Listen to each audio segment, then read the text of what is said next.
Welcome to Kranky Live Sports Talk, where passion meets action.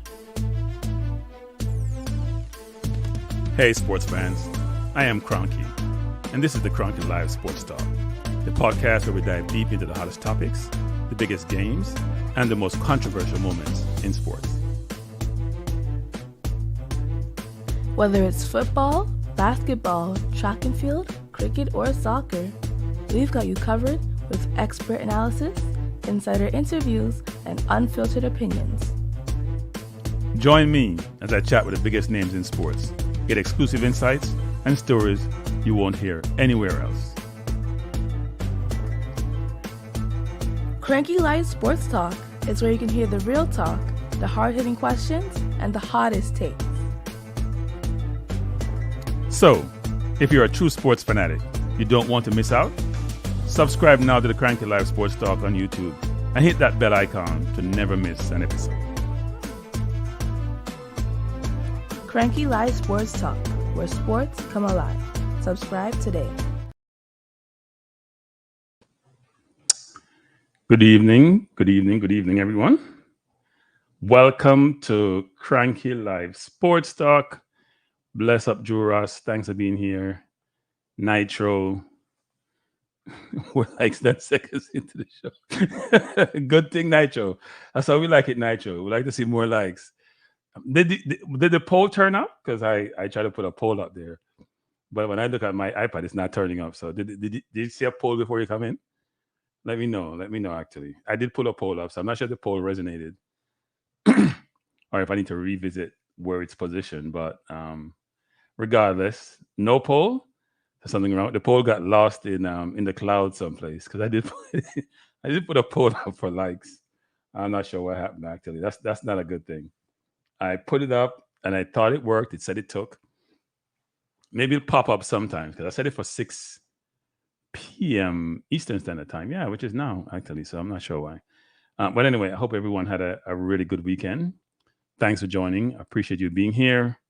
As you see from the thumbnail, we're going to talk about the preview for the Honduras game, which should be a good game. But I have a few tidbits I want to touch upon before I jump into this. I was going to play some music, but then I figure people like Ricardo would not appreciate me playing my song, my ball possession, those type of songs. So I decided not to do so.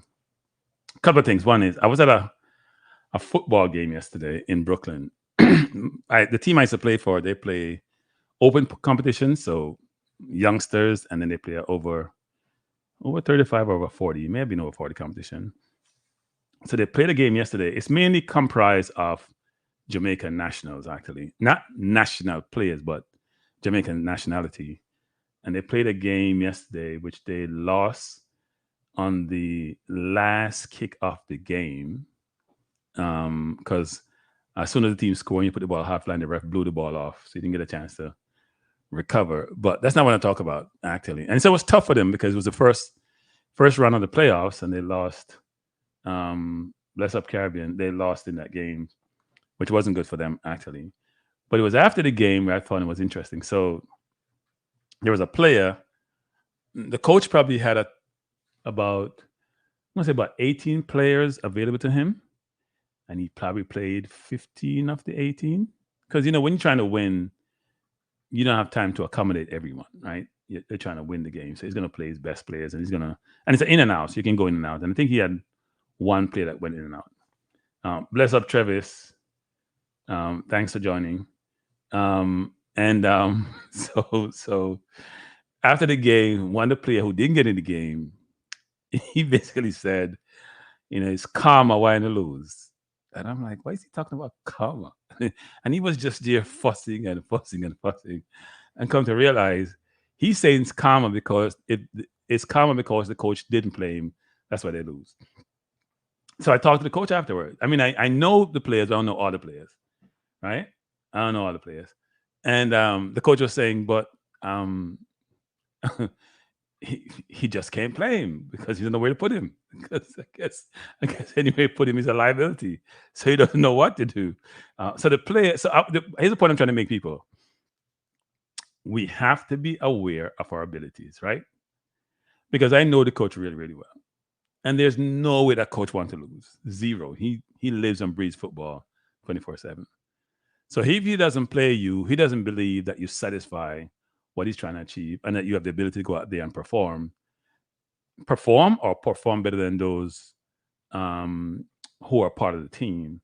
And if he believed at some point you would add value, he would have put you in the game, and he didn't.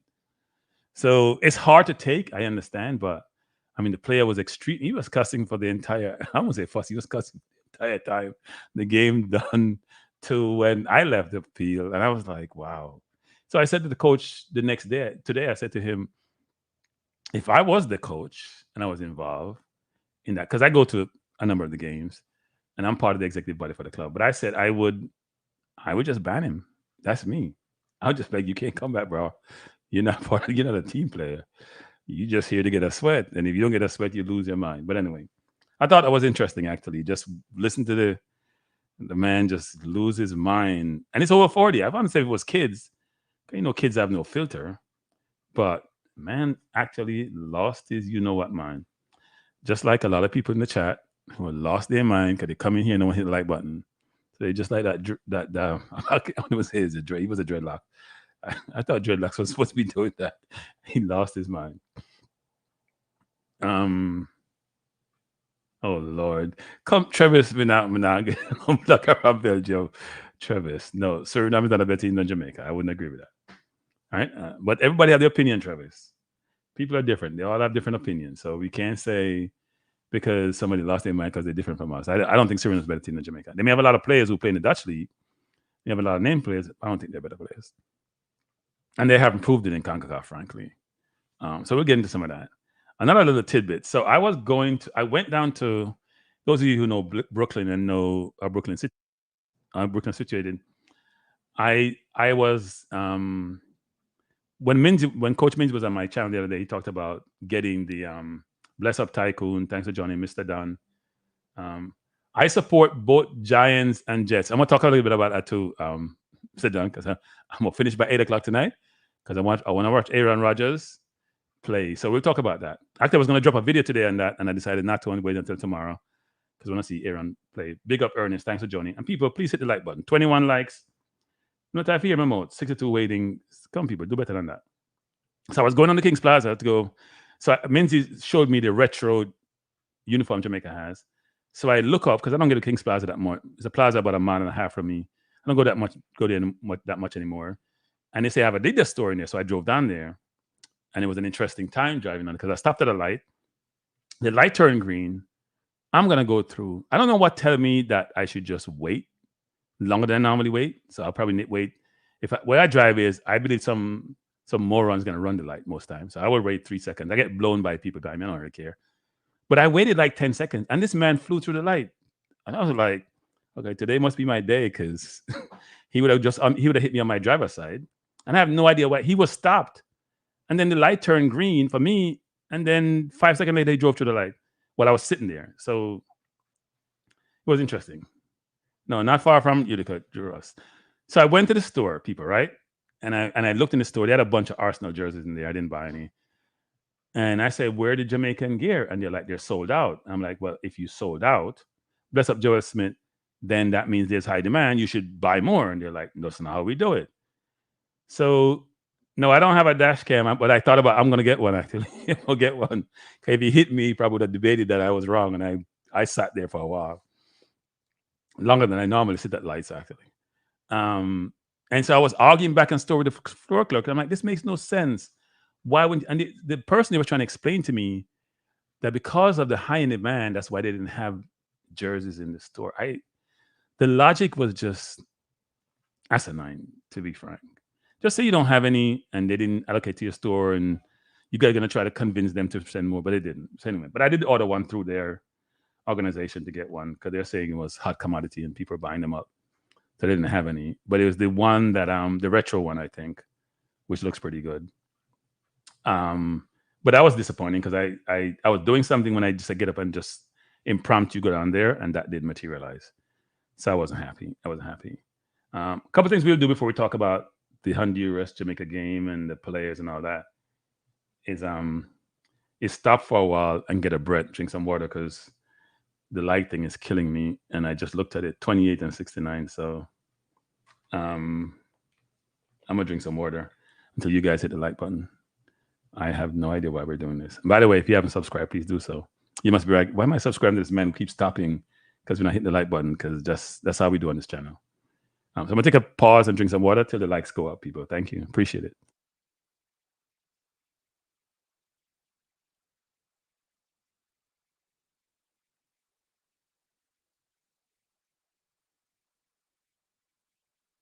And if the likes don't move, me not talk. I'm serious.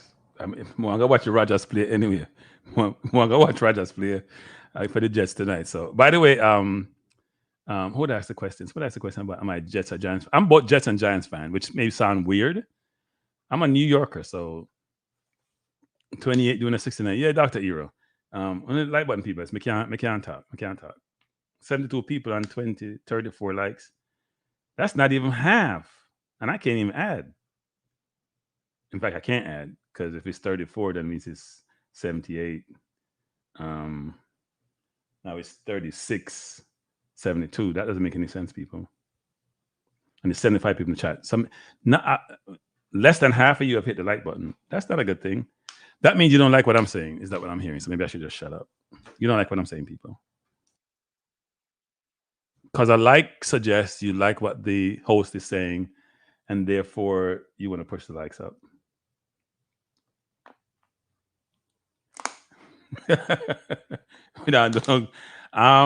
It's a good time to be gangrene. I'm optimistic about tonight, Drew Ross. I'm optimistic about tonight. The Giants have been awful. They gave what's his name Jones all this money, guaranteed money. He's a waste. They let Barkley leave and go to Philly. I'm gonna talk about that though. I'm gonna do a 10-minute on the NFL. I was gonna do it today. I'm gonna do it tomorrow. So after all the games are played, I'm gonna do that tomorrow. Come, people, hit the like button. Hit the like button, people. No, I'm not a Nets fan. And you know the fun thing about that, Conrad? I'm a Knicks fan, not a Nets fan. I used to live right across the street from the Nets Center, right? Right across the street. And before I went to England in 2012, I was looking to buy Nets season ticket, and I just didn't get that. You meant Mets? Well, let me talk about the Nets. And I'm glad I didn't get those tickets because I'm a Knicks fan. I realized I'm not a Nets fan. When they were opening the center, I was living downtown Brooklyn. I was right across the street from them. And I thought, yeah, I'm going to get some nice seats and go to the games. And I've been to Nets games a couple of times, but I realize I'm a Knicks fan and I shouldn't fake it. So unlike football, where maybe I'm a bandwagonist for football, I would mean, because the Giants, I became a Giants fan when they had the Lawrence Taylor and the Bill Parcells of the world playing, or Bill coaching and Lawrence and other playing. And I support the Jets, but more lukewarm support. Come, people, hit the like button. People, stop stingy though. But anyway, so I'm looking forward to the game tonight. You have agents listening. Why is that Tycoon? Why is that Tycoon? Even though I'm not asking agents for anything. Oh, you go to Mets games? Okay. I don't watch baseball anymore. I'm gonna date myself, but I watched them when the Mets were good a while back. And my mom was a big Mets fan, but I don't watch the Mets anymore. I don't watch baseball anymore, frankly. Baseball to me is like cricket in a sense in terms of my interest. I watch cricket from afar. And West Indies win, I remember I get the information. When they lose, I sort of close my eyes and my ears. But I love basketball. I love NFL, even though I don't follow it as much as I used to. And obviously I love football, right? And track and field. Those are my main sport. Yankees, yeah. No, I don't follow baseball. If you can get some Knicks tickets now, we can talk. When I used to work in public accounting, we used to take clients to those Knicks games. I don't really love all those seats because they're named the box seats. Probably down the ground closer to the court where all the action is. When you're up in the boxes, just look far away from civil. It's like being in the bleachers. Far up in the bleachers, I should say. Because some bleachers are lower than others. Yes, I'm a cricket wagonist. And I'm not ashamed to say so. Big time. Because you have to understand, I knew when we were good at cricket. You may not have that insight. So it's kind of hard. Yeah. Somebody said somebody banned cricket in one of their towns. Maybe they're breaking too much glasses. Tuffy says, I'm a diehard Giants fan from the days of the second. Yes. No, that's the Jets is Gastineau and Clecco. So you're confusing them, Tuffy Rudy. Gastineau and Glecko were the Jets. Lawrence Taylor, and those were the Giants, actually. Yeah. So anyway, let me keep going, people. There was a press conference today in Honduras. It's hard to listen to these press conferences because you know why? Because when they're in Latin America, they're trying to go between the English and Spanish. Their English is not the greatest. It's always a little bit choppy. It's never very clear, and it's sometimes difficult to listen to. Right? So I sometimes find it difficult actually to listen to the press conferences because it's not clear. But I have a thing. I'm going to play the press conference, and then we can have a review. There were two, one for Mario Bell and one for the coach. But I have a thing I'm playing as a reminder to myself for 2 minutes. I'm going to play most shows going forward, maybe every other show, just to remind me of what the future may look like. Even though I have a problem with Antonio. Let me do something first. So make sure this thing is on before I do this. Okay, so I'm going to play it so I can just remind myself that there is hope down the road. That's where I put it. There's hope down the road. Player in world football do you rate the highest? Young footballer in the world. Oof. Mason Greenwood, in my opinion, is going to be a top player. He's got the coolness and coldness of a great striker. He never panics. His shots are always low. He's always inside the post. And I think that's shown great qualities. Which young player in world football? So I'm going to play that periodically, people, just to remind myself what may be around the corner. I hope it materializes. Bless up, Jerome. I hope it materializes into something tangible, and that it works out well. Now, the JFF did have a press release about we heard it from the big man, right, Chorus? So let's hope the big man. Because I heard Lee Carswell ask a question about that. Someone reported asked a question about Mason Greenwood doing well. Is he being considered? And he basically says, no, he's not being considered, basically. And I heard some people come out saying, oh, they've read some article and blah, blah, blah. He ain't playing for England again, people. I don't want to put my life on it, but I can almost do that. He ain't playing again for England. But he can play for Jamaica if he so chooses. So as we can get Pika to do what they're supposed to do and stop creating problems for people. They're not proactive. They're not humble in how they approach things. Even though I will admit, and I probably should manage what I say, that when I went for my situation through Pika, it worked out really well. There were no issues. No, I think the defense is going to suffer against Greenwood. I think going with the midfield. The midfield wasn't a problem last game, by the way. The midfield wasn't a problem. Yeah, I get a lot of beating about Antonio, actually, especially with people like Claudine, because I don't know if we have this thing where we're saying some people are off limits from criticism. That's what I'm sort of hearing. At least that's how I'm interpreting it. So if I say Antonio got to do better, his 4 goals from 18 games is not okay. He scored 0 goals in the Gold Cup when we played against sometime inferior competition. He's not clinical. Is he a good player? Of course he's a good player. He's been at West Ham for what? Since a long time. Is it 2015 or 2017? One of them. Right? And you can't be at those clubs for that long period of time unless you're rated. But he's not clinical. He's a hard worker. Holds the ball up when pressure defense, bullies defense. You saw him get that penalty. But at some point, you got to have alternatives. I want competition for every place. And right now, he has no competition, frankly. So let me just read the press release by the JFF, which I think is important, actually, because you hear us talk about some of these YouTube channels and on my show about attendance. Jamaica Football Federation would like to thank everyone for their support in attendance at our opening game of the 2024 season of the Concacaf Nations League against Cuba at the National Stadium on Friday. Concacaf officials reported an attendance of over 17,000, which is our highest attendance for a Reggae Boys game at National Stadium since 2019, when we played Honduras. President of the Jamaica Football Federation, Michael Ricketts, gave some remarks of this feat. It was such a pleasant sight to see a sea of black, green, and gold in the National Stadium on Friday night. You could definitely feel the energy and the support. And every time Jamaica was in possession, the 12th man behind the team. It certainly is a great stepping stone for future home games to come. The Rebel Boys will next be in action, obviously, tomorrow against Honduras. 17,000 is good. And Issa Allen say, don't think the numbers are right. Well, they're Concacaf numbers, so I don't know. Let's say 17 plus thousand. Because some people tell me they think it's 20,000, so I don't know. And I heard someone say only the side down by Nannyville area wasn't filled. Wasn't filled up, that most other places were. Bless up, Jargons. Thanks for the blessings. Same to you. So maybe people can tell me if they believe that those numbers are accurate.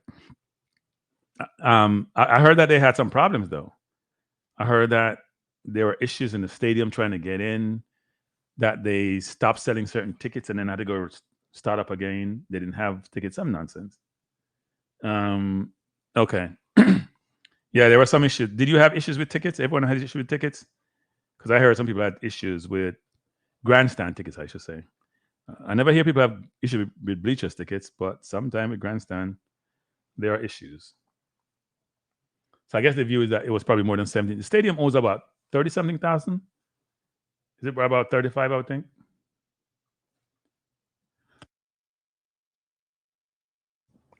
Peter Mystic says, you're correct, Kranky. I used to be okay if we lost out on player or two, but this time we cannot afford to lose this player. It's too important, especially after what we witnessed. Yes. We need somebody to shoot the ball hard, low, and have composure. If Jamal Lowe had composure when he got the ball from Antonio. Oh, 70,000 paid. Okay. So you're saying another 4,000 or 5,000 didn't pay. That's from what you're saying. 35,000. Okay. Because you know we love freeness. So you know no freeness give out. You know we love the freeness. You know some people come in here and protest vehemently that we don't. I don't know where they're from. I know we love freeness. People, please hit the like button. 103, 66 likes. That's not good, people. Those numbers are off. Over the wall? People still going over the wall? No, I don't think so. That wall is not that necessarily low, at least maybe it's lower than I think, because I never jumped that wall, actually. I don't think the wall is that. People go over the wall. So grandstand were sold out. Okay. People, that's a good look. Here's my disappointment from that. We didn't give the fan a victory to go home with. And by the way, I heard some fans were very nasty to the players too, which is not good because we didn't lose the game. So even though you'll be disappointed, you got to show respect, people. Can't be nasty and cussing the players out. If they miss a goal, you can say, what the heck is that? But no reason to cuss the players out. They're trying out there. We're going to talk about that, Avis. We're going to talk about that. I prepared a team already that I'm going to put out, actually. So we'll talk to that in the next 7 or so minutes. We'll come to that. Issa said, understand they were telling people only grandstand tickets were available and the Bleach has so much space. Yeah, that's I gotta find a JFF who organized the ticket sale, actually. Is that 876? Do they delegate that or outsource that to some other organization? It's just like the lights. We got to get those basic, fundamental administrative things correct. Right? That's why people have problems sometimes. The JFF get upset with us, but those things are basic. We shouldn't have those things. Not that you don't have issues at stadium with these things, right? We've seen that. Even in the Champions League with Liverpool when they went to Paris, we see that happen sometimes, right? But that was mainly around crowd control, not about, sometimes there people have fictitious tickets, I agree. But we got to get those basics right. Love's Network is saying, if Anthony doesn't score the next match, he needs to come off the bench in October matches. Well, who are you going to replace him with? That's a problem. No, people going to say, Kranky, stop being a hypocrite. You're the one saying the man is not doing it. Yeah, I know. That's why he be calling up for people like Cameron Archer. And I can't wait for Greenwood to get here. We need clinical goal scorers. Gray can score, but he's not got into position to score of late. He had a good chance on Friday that the keeper save. It was a good save, but to me, he has to put that away. Yeah, we don't need any heat, Conrad. We don't need any hate. We don't need any hate, people. We gotta have respect.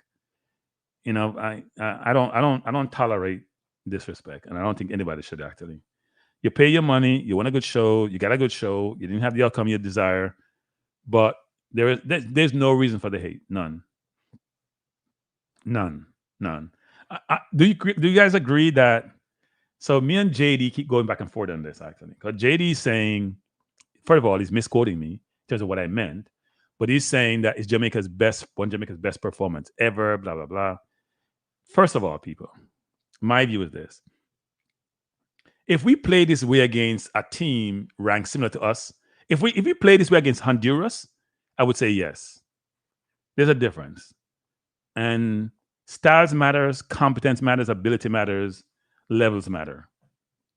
If I'm playing a team which I'm totally better than them, and in football, I would say 90% of the time, the team that dominates possession is a better team.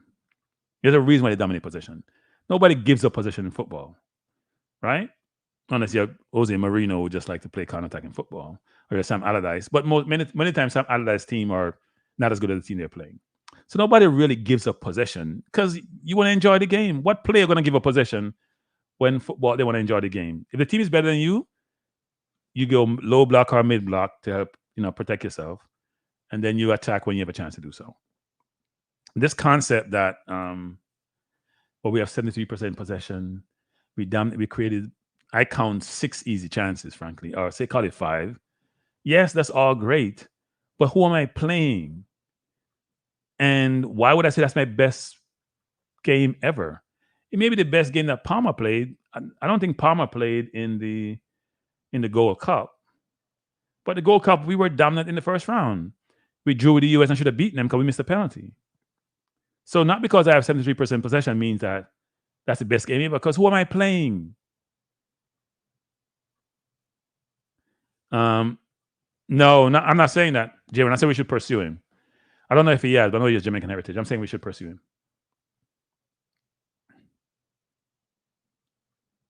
Kranky, big news. Top company Jamaica take over the running of. Yeah, I mean, we should have more businesses take over running of teams, Travis. Maybe the business see a way of using them as an advertising arm, and then also see the way of if the JFF, maybe the JFF is behind some of this, right? So we can talk about some of these things actually going forward. We're going to talk Honduras people on Jamaica, but ICM team will pick ICM things. So we can spend some time talk about other things. We can get to the Honduras Jamaica thing. I think getting the business community really involved with the teams will help. It will help in terms of resources, help in terms of infrastructure, help in terms of helping them think deductively about what they should be doing, helping them with administration, helping them with developing the coaches, getting the right coach in place. I actually believe that in the next 6-7 years, Jamaica should have a Jamaican as the national head coach. And what they probably should do is identify a super talented or a couple of talented individuals, let them go through and get all their badges, work with them to get opportunities to coach not only in Jamaica, maybe overseas, and then let them coach the junior teams, bring them to the ranks, and then have them be positioned to coach a national team. 6-7 years. Shorter than that, I don't think so. But it should be a strategic plan to go about doing this. But then that person also has to be independent enough to manage certain stakeholders. I'll put it that way.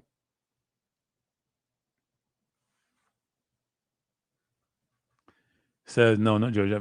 Is the Mark Golding for years? No, take over. Oh, okay. So we have politics night football. Yeah, we don't like politics for football.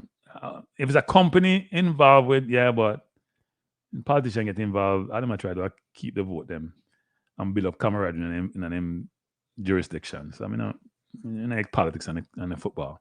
So a company take it over, not a different story. Like if Dennis and Geddes take over a company or Grace take over a company, then it's a different story. Because then it's a resource go put in the company and they'll help strategically help them move forward. Yeah, we're not like politics and football thing. Kind of them thing there dated, not tell the truth. Dated. Not a fan. Because Siaga used to be involved with Tivoli, don't it? Not a fan. But yeah, JD and I have been going back and forth on this, and I think he's wrong. I don't think it's Jamaica's best performance ever. Do you guys agree with the concept that the idea that this performance that we had against Cuba is Jamaica's best performance ever? It made it best for Casey because he hasn't played a lot of games. Dre DJ saying, Crank, I heard your take on the performance, but I must agree that's the best performance because even when we played Manatee, it's been by many goals. Yeah, but here's my view on best performance ever. There are a lot of factors to it.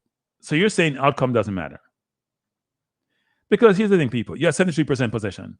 The entire second half, they had 10 men. The entire second half. Think about it. You play against a team with 10 men.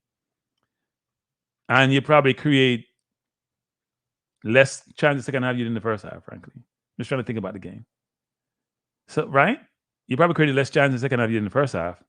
And they had 10 men the whole second half. From part of the first half, they had 10 men. And then we're saying we have 73% possession. So that made us, that's an extent. I don't know. I don't disagree. I don't necessarily agree. I thought when we played Trinidad, for example, in the Gold Cup, we dominated. We scored 4.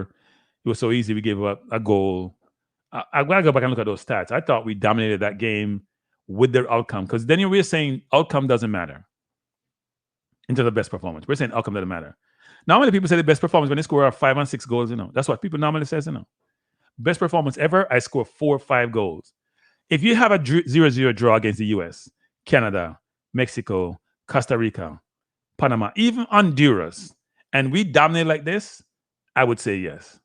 But Cuba, who lost 3-1 to Honduras, I'm not feeling it.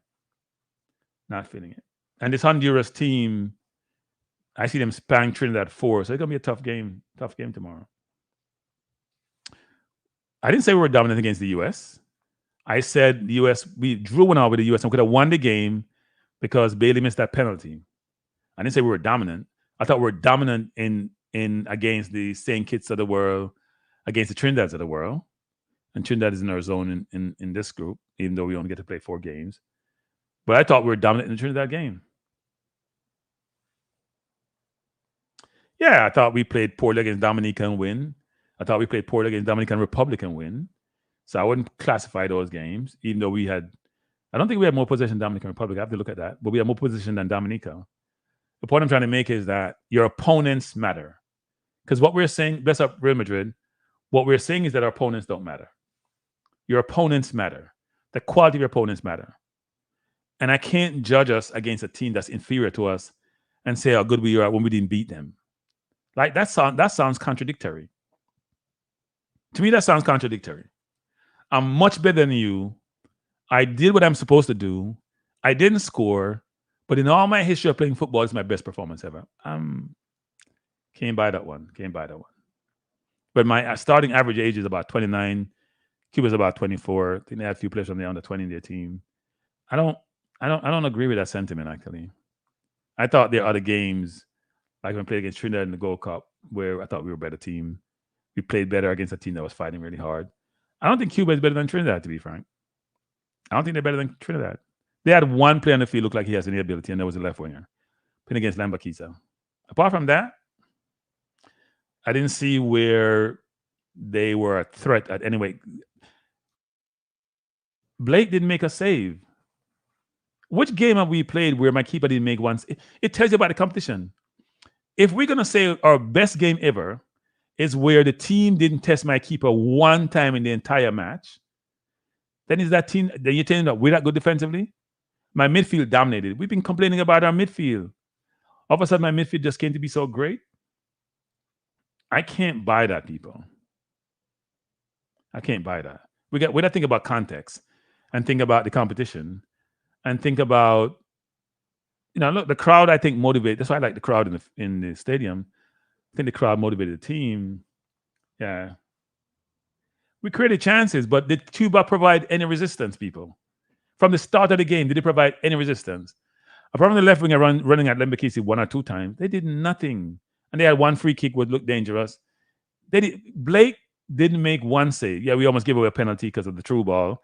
That's something with counter-attacking when you overload and go upfield. But I don't see where we can say it's our best performance ever. You guys can tell me, some of you have been watching football for a long time. that this was our best performance ever by Jamaica? Yeah, but we played football before Hogginson and football before for McLaren. We've been playing football since 1910. You guys say it's our best game ever. No, we didn't play low block against in the Gold Cup. We only had low block against. Look, our low block as a Jamaica when we play is mainly against the better teams. I think you guys are realizing this, We play low block against Mexico, low block against US, not as much against Panama anymore, not against Costa Rica. We only play low block against Canada, US, and Mexico, the three best teams in the region. You know why? Because styles make fight, and the level of your competition determines how well you play against them. Can they force you to change how you want to play because they're just as good or better than you? No. We're confusing two things. Nobody's saying we play poorly, people. Don't misconstrue what I'm saying, and don't say what I don't say. The question is about best performance by a Jamaica football team ever, not about whether we played poorly or not. Nobody's saying we played poorly because I know we are in these things. We come with stuff that is so far from reality. Oh, they meant for the last year. Okay. If it's the last year, then yes. Because Gold Cup is not the last year. If it's the last year, then that's a different story. Right? If it's the last year, then that's a different story. One could say that the second half performance against Canada was our best performance ever. And probably cover for the whole game. One could say lowest performance against Canada was the best performance by Jamaica football team ever. In fact, no, I'm saying that, by the way. I'm not inferring. I'm saying that. Damien's Low, who gets a lot of beating, and a lot of you are beating Damien Low, and accuse Kranky of saying, man, Damien Low, a friend, that's why I don't want to criticize him and all that sort of stuff. That's so far from the truth. I don't know Damien to be Damien's friend. And I'm not looking for friends. I will say this, that Damien's Low performance against Canada is the best performance ever by Jamaican national team football, ever. And he didn't score any goals. And he only did this in one half. And I'm never going to change that view because I've watched Jamaican football for a long time. Best performance ever by Jamaican footballer in the national colors. Bar none. So I will hold on to that one. Somebody saying Haiti up 4-0. I'm not watching those games, actually, by the way.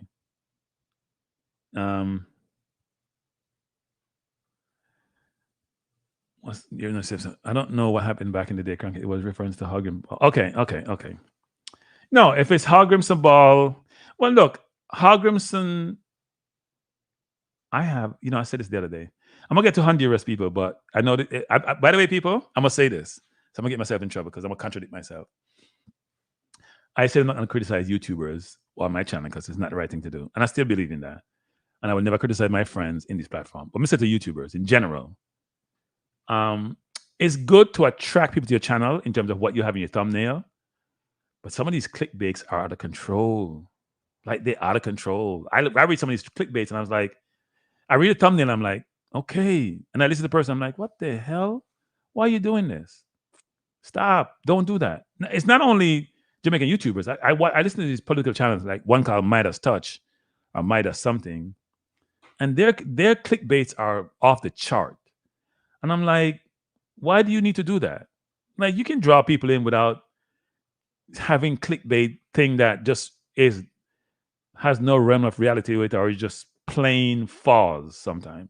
Plain false. Or just want to be controversial. Or just want people to click on your channel. Stop doing that. It's annoying. It's not okay. It's not appropriate, frankly. Now, yes, we want to bring people in. Okay, I try to come up with thumbnail where I'm not trying to be over exaggerating. In fact, I try not to be exaggerating at all. But you want to be interesting, right? My nephew used to beat me about this. He stopped beating me because I stopped listening to him. But he wanted me to put stuff. Not that he wanted me to do clickbait, but he's like, Uncle, that's not gonna track anybody. I'm like, you know what? They like what I talk about, they'll come. They don't, I don't know what to tell you. What about those who don't know your channel? Well, they listen to me, they may want to join, right? I'm a real Democrat to watch the channel. Yeah, I kind of stopped watching it. They do too much clickbait. Thanks for your baller. But the clickbait thing, it's bad sometimes, people. So, because I listen to quite a bit of YouTube channel, not to get information, I actually click on and try to subscribe to all the channels just to support them, right? I click on, I'm not trying to get information, I'm trying to get data. I just click on support. That's what I want to hear some of the conversation. And also, people, I was called the other day by somebody. I won't say who. Not called. Sent me a message saying, you see it? You see, YouTubers see it? Fight amongst each other, toxic, this. So I'm gonna say this to the YouTubers because people, let me say this: families get in situations, family gets in arguments, so people gonna get in argument, and people not gonna always agree, and they're gonna agree to disagree, and it may play out in the public domain. These things happen across the board, but I think sometimes it goes overboard. Sometimes we go overboard, people. Eagle say love Midas Touch. Yes, Midas Touch is the name. Yeah, I don't know who that is, DC. But I don't think it's okay. No, you want your thumbnail to be interesting, people. And mine, I know a lot of time mine are boring.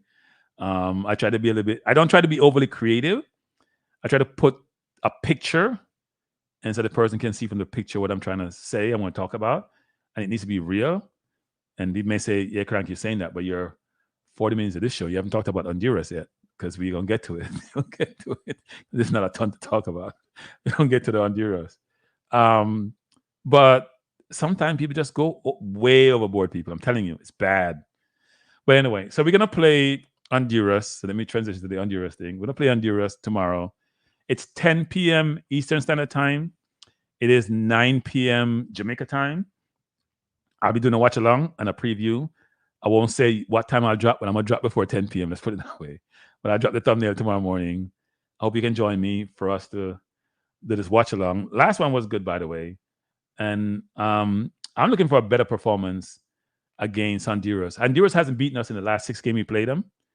So we've beaten them 2-1, 1-0. But they haven't been losing at home either. They haven't lost at home. I think they've lost at home once in 2022. But then you got to qualify that with, COVID had a challenge for people and all that. But they've been doing really well in Nations League and in World Cup qualifiers, actually. So they're going to be a difficult team. They dismantle Trinidad. Ronaldo Rueda, who is their coach, has really put a decent team together. And the thing about them, I think they only have about 4 players playing overseas. So in essence, because of that, they can really build a nucleus and really play as a team together quite a bit, and also develop a philosophy and a style of play, which we don't do. So let me do this. Let me play the press conferences first.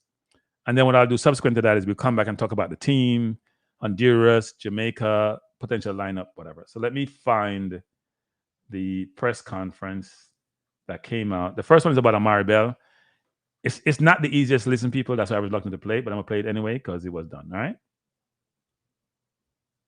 El espacio para que el jugador nos acompañe a Maribel y posteriormente el entrenador Steve McLaren. Appreciate it. Así que vamos a ceder la palabra en el mismo orden y en menor cantidad de razones del tiempo y el espacio y a la solicitud del entrenador. Carlos Aguirre nos ayudará en la... I know you don't speak Spanish. The English will come eventually. El mismo orden. I should have some of you.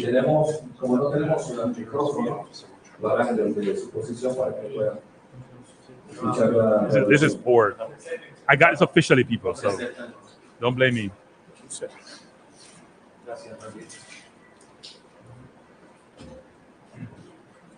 Buenos días. Jorge Fernández de Deportes CBC. Después del partido contra Cuba y ese empate de 5 goles, ¿cómo viene la selección de Jamaica para enfrentar a Honduras que goleó 4-0 en este mismo estadio que tenía que After the tie from Cuba, what do you feel for Jamaica to come to Honduras and face Honduras to win to Trinidad and Tobago for a we're confident. We had a good game the other day. We thought that we could have got more from the game. We're ready to be here now and come with full force. I got 3 points.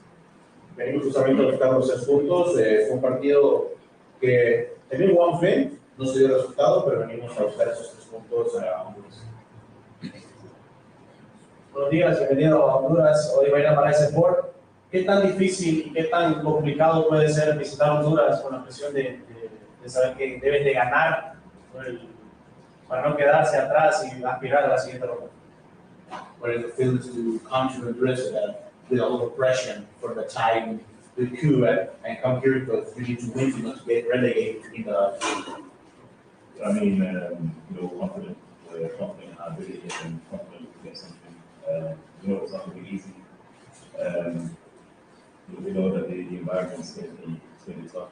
It's going to be a lot of fans supporting under our team. We're ready. Estamos listos, sabemos que enfrentaremos a Honduras con sus aficionados y estamos muy confiados de nuestro trabajo, de nuestro fútbol y lo que podemos hacer. ¿Qué significa enfrentar a Honduras que con Reinaldo Rueda no ha perdido ni ha empatado en el local? What is the feelings about when you face one Honduras of Reinaldo Rueda team, don't losing cows and no ties, only wins? Say again, sorry? What does it feel for you and the team for Jamaica facing a Reinaldo Rueda Honduras team who does no income, no losses, no ties, only wins? Like I said, we're really confident, every time we step onto the field, we believe in ourselves, we believe in our ability, so we're only here to win, and that's what we're going to look forward to do. Venimos a ganar, venimos justamente a ganar, nos sentimos confiados como les he mencionado, estamos muy conscientes de lo que tenemos y vamos a hacer nuestro trabajo. Buenos días, Carlos Castellano, para Diario 10. ¿En el personal tienes conocimiento de algún jugador específico de Honduras que te llame la atención como para tener más cautela de él? Muy bien. Do you have any information about any player from Honduras you need to be aware of his game to be effective for the Jamaican team? I think we know that, the Honduran team as a whole are a good team. We've been a good team for a while now, so I think we won't take anybody lightly. Every single player out there and get correct, so we just have to make sure that we're on to our game. Estamos conscientes, conocemos mucho a los jugadores, pero también nosotros tenemos los nuestros, los conocemos y estamos usualmente a jugar con ellos. Estamos muy conscientes de lo que ellos pueden hacer y hay que estar atentos.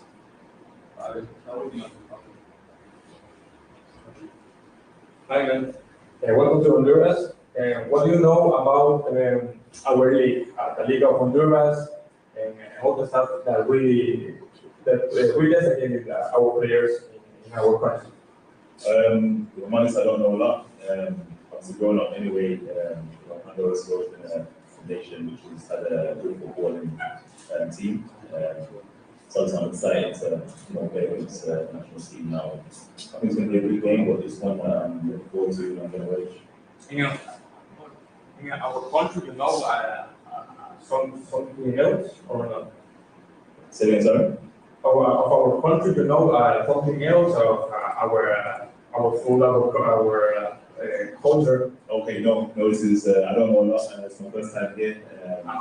Obviously, I haven't really been able to experience much, but just looking at the country, I like the culture, it's beautiful, so yeah, I've enjoyed my short stay here.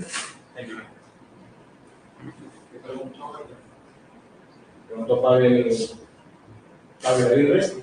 sobre la pregunta era qué conocía sobre la cultura hondureña y qué conocía sobre Honduras. Él dice que es su primera vez aquí en Honduras y que realmente no conoce mucho, pero sabe que tiene conocimiento que es muy hermoso y bello y que hay que conocerlo más próximamente. Thank you very much. Thank you. Coach.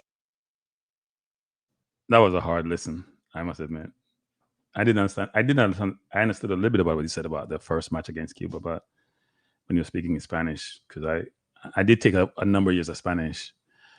I probably forgot 99% of what I learned. But anyway, that was a hard listen. And I'm smiling because the reason why I'm smiling is because I can imagine go to a country you know nothing about. Because if you're in England, you ain't thinking about Honduras. If you're in Jamaica, you're not thinking about Honduras because you play against them. And they're asking about the culture and the local teams in Honduras. The man probably know nothing about JPL, much less Honduras local teams. I'm just finding that a funny conversation or a question to ask him about local teams. Does he really care? I know it's probably know the Honduras players because they're asking about who are the danger men. He couldn't name one person, frankly, which they probably should know at a minimum. Now, the coach, I'm even reluctant to play the other news conference because it was a bad reception. I thought the JFF was challenged not having Wi-Fi at their location, but this is, at least that comes out pretty clear. And it's not just a language issue. It's mainly the environment, and there's a lot of noise in the background. So let me try to play what, if it doesn't sound good, I'm gonna cut it off, actually. Let me try to play what the coach was getting. It's a little bit better than what Amari Bell got. And Amari Bell is a diplomat because he's telling about how beautiful the country is and all that. I don't even know if you got a chance to see it. Probably spend more time on the football field on his hotel than any place else. But before I play McLaren, let me just go to Nitro's question. So do you think Jamaica should go to the route of Honduras and go local where the players can work together more often? No, I don't think so. I think in sports, it's first about the talent and everything else come afterwards.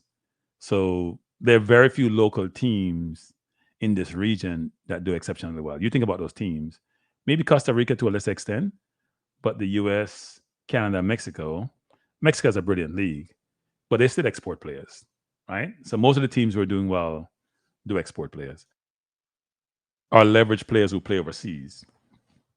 So I don't think going local, it's a good question, but I'm not sure going local alone would fix the problem. All we need to do is fix the coaching and other aspects of the Jamaica football to get the local players to get up to world standard. I think Trey Ross is saying live dream. Okay. I hear Presso. Do you guys believe that 876 marketing influenced the crowd size at the stadium? Not in Jamaica, so I don't know, but do you believe that their marketing, because I noticed they were marketing the whole family-oriented way of thinking about going to the games. They had kids and wives and partners and family as part of that whole equation.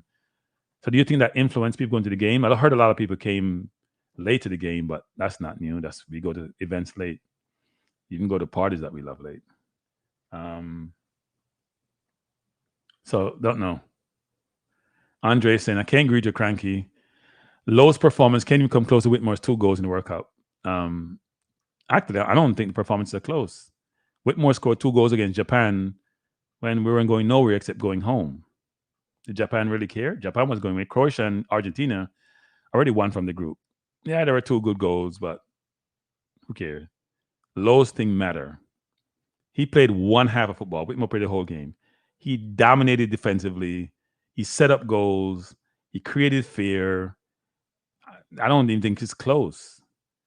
Compare one half of a game that you play, just as playing midfield alone, turn the entire game around. We're getting dominated the first half. You guys think about this.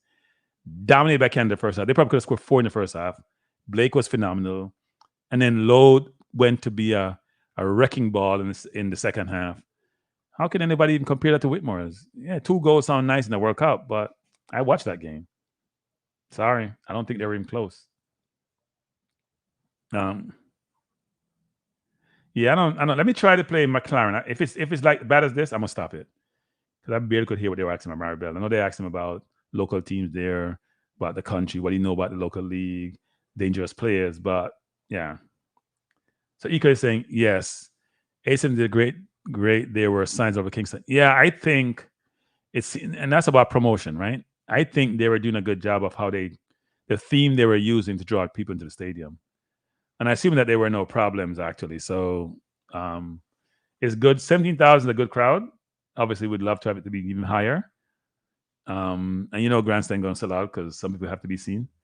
But it's good that the bleachers had very good attendance. That's probably even more important because most of the stadium is bleachers anyway. Grandstand is only one side. Let me see if McLaren's piece comes up, and then we can jump into the game and team selection. The background noise is Vamos a tener más espacio para los demás, los que hicieron preguntas de jugadores. Vamos a aguardarnos un poco. Vamos a iniciar con Virgilio y luego con Saúl Flores. Sí, se acerca aquí, Virgilio.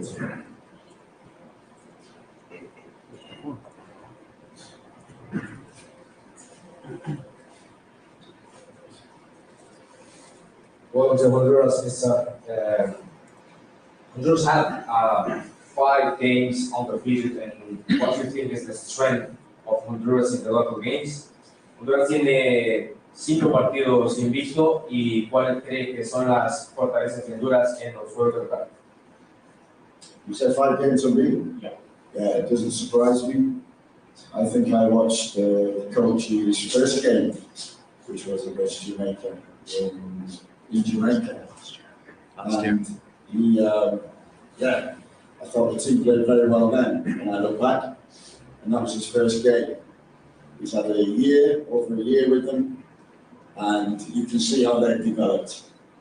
You can see what he started with, and you can see what they are now. They've improved a lot.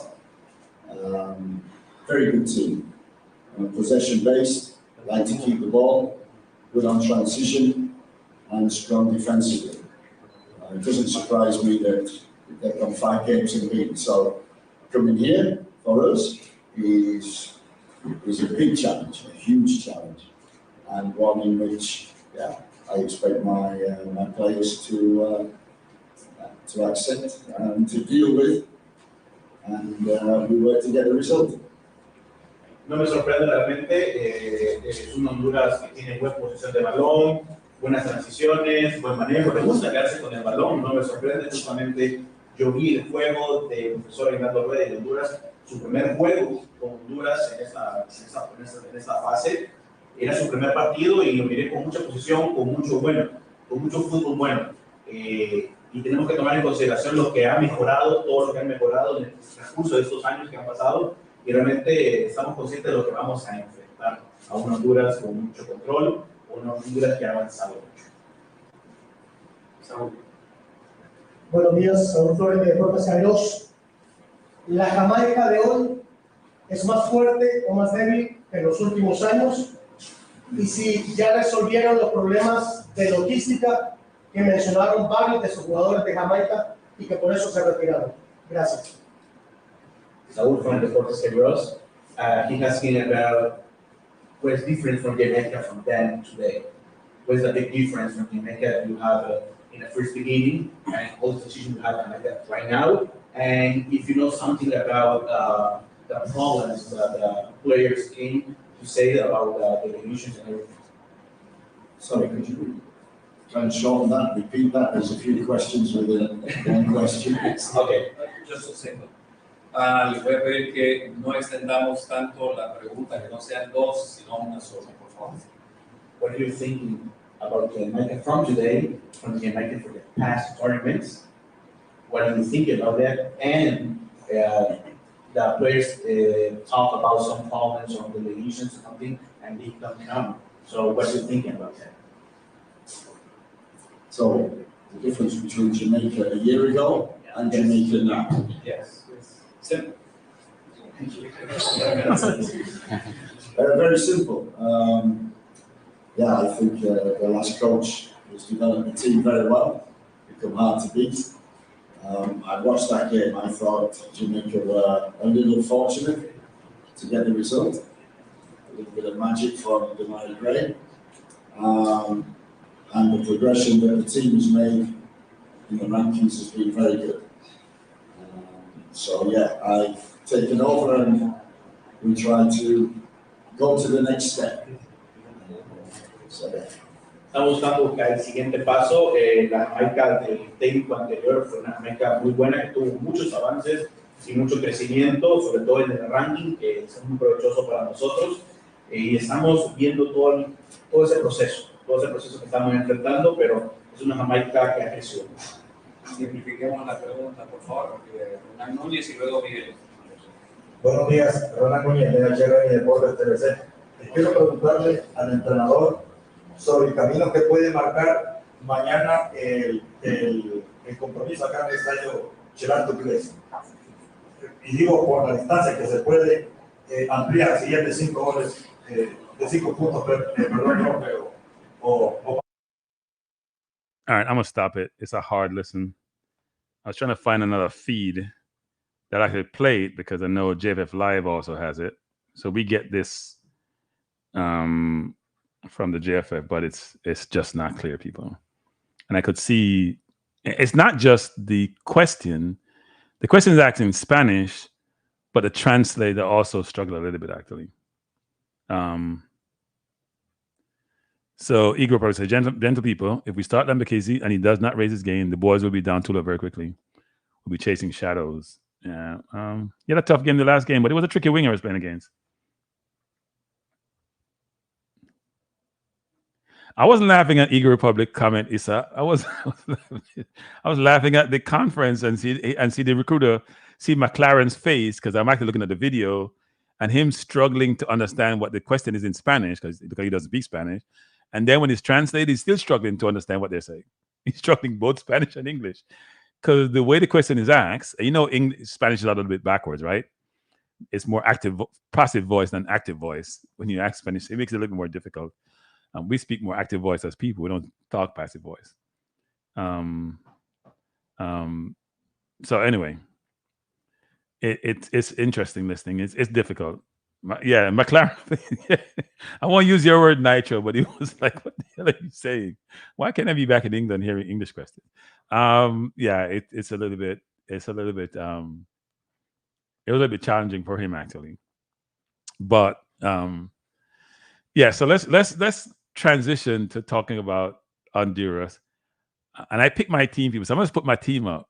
We're picking our team now. I'm going to put my team up. And you guys can be like, really, Kranky? Yes, this is my team. I'm picking both the team. So this is my team, people. Tell me what your thoughts are. I don't know why this thing is showing up like this. Tell me what your thoughts are, people. This is my team. As you notice, I haven't changed anything. Wait, but I forgot to put Blake in here. I did change something. So this is the team, people. I haven't made any change to the team. We could always put Palma here and put Latin. And you know what? Let me just do a defensive 4-3-3 versus an attacking 4-3-3. Because I think we're more defensive 4-3-3 against Honduras than we were against Cuba, actually. Yeah, I think that's going to be the team, actually.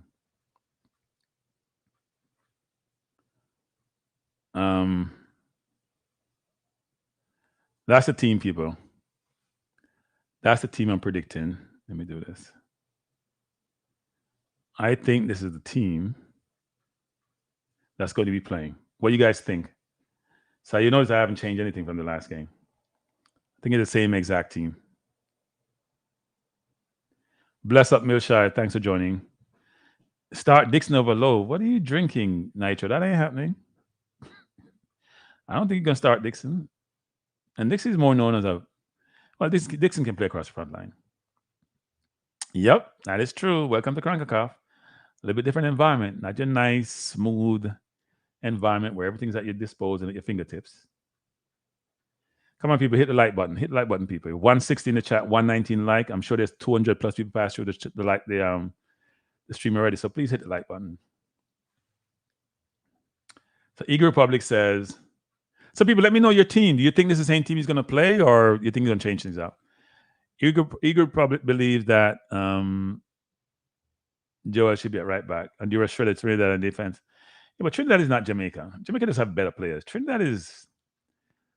Oh, okay. Is there any Trinidad in the chat? Trinidad has gone to the dogs. Like, I don't know what happened to Trinidad in sports.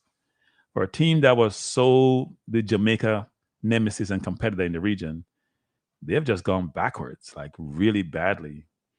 I don't know, maybe because some of the oil dried up, but I don't know.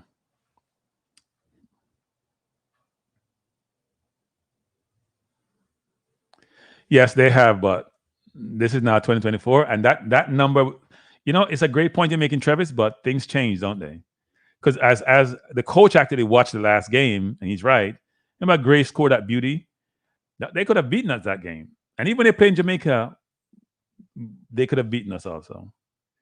They got chances, right? So it's not an easy game. Trevor stays sticking the same team. Yeah, I don't think he's going to change the team, actually. I actually don't. The only change I'd make would probably be Jamal Lowe, and even then I struggle. Because I didn't think when Campbell comes on, he looks comfortable in doing a lot of time. I think Dixon's still very raw, but I like Dixon.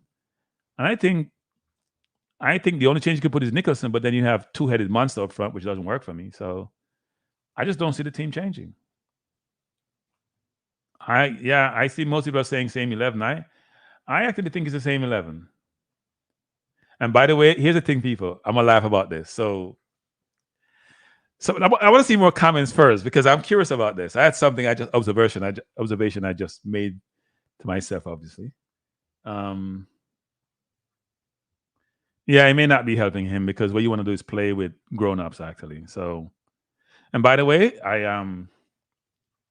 there's a right back that plays in Holland. Who do you play for? I'm gonna look that up at some point. Well, they're right backs here. I think Wes Harding is a right back too. Latty's a right back. You could play Latty at right back and play Russell in the midfield, but I don't think that's gonna happen. I don't think it's gonna happen. I don't see that happening. Low CDM. Low. You mean LOW CDM? CDMs are normally close to defense, but there's no LOW CDM. So the team name is Herendeen. And let's see. I think there's a right back there who has Jamaican passport and used to play for Feyenoord. I got that intelligence more recently. So I do think, I'm trying to remember the team's name.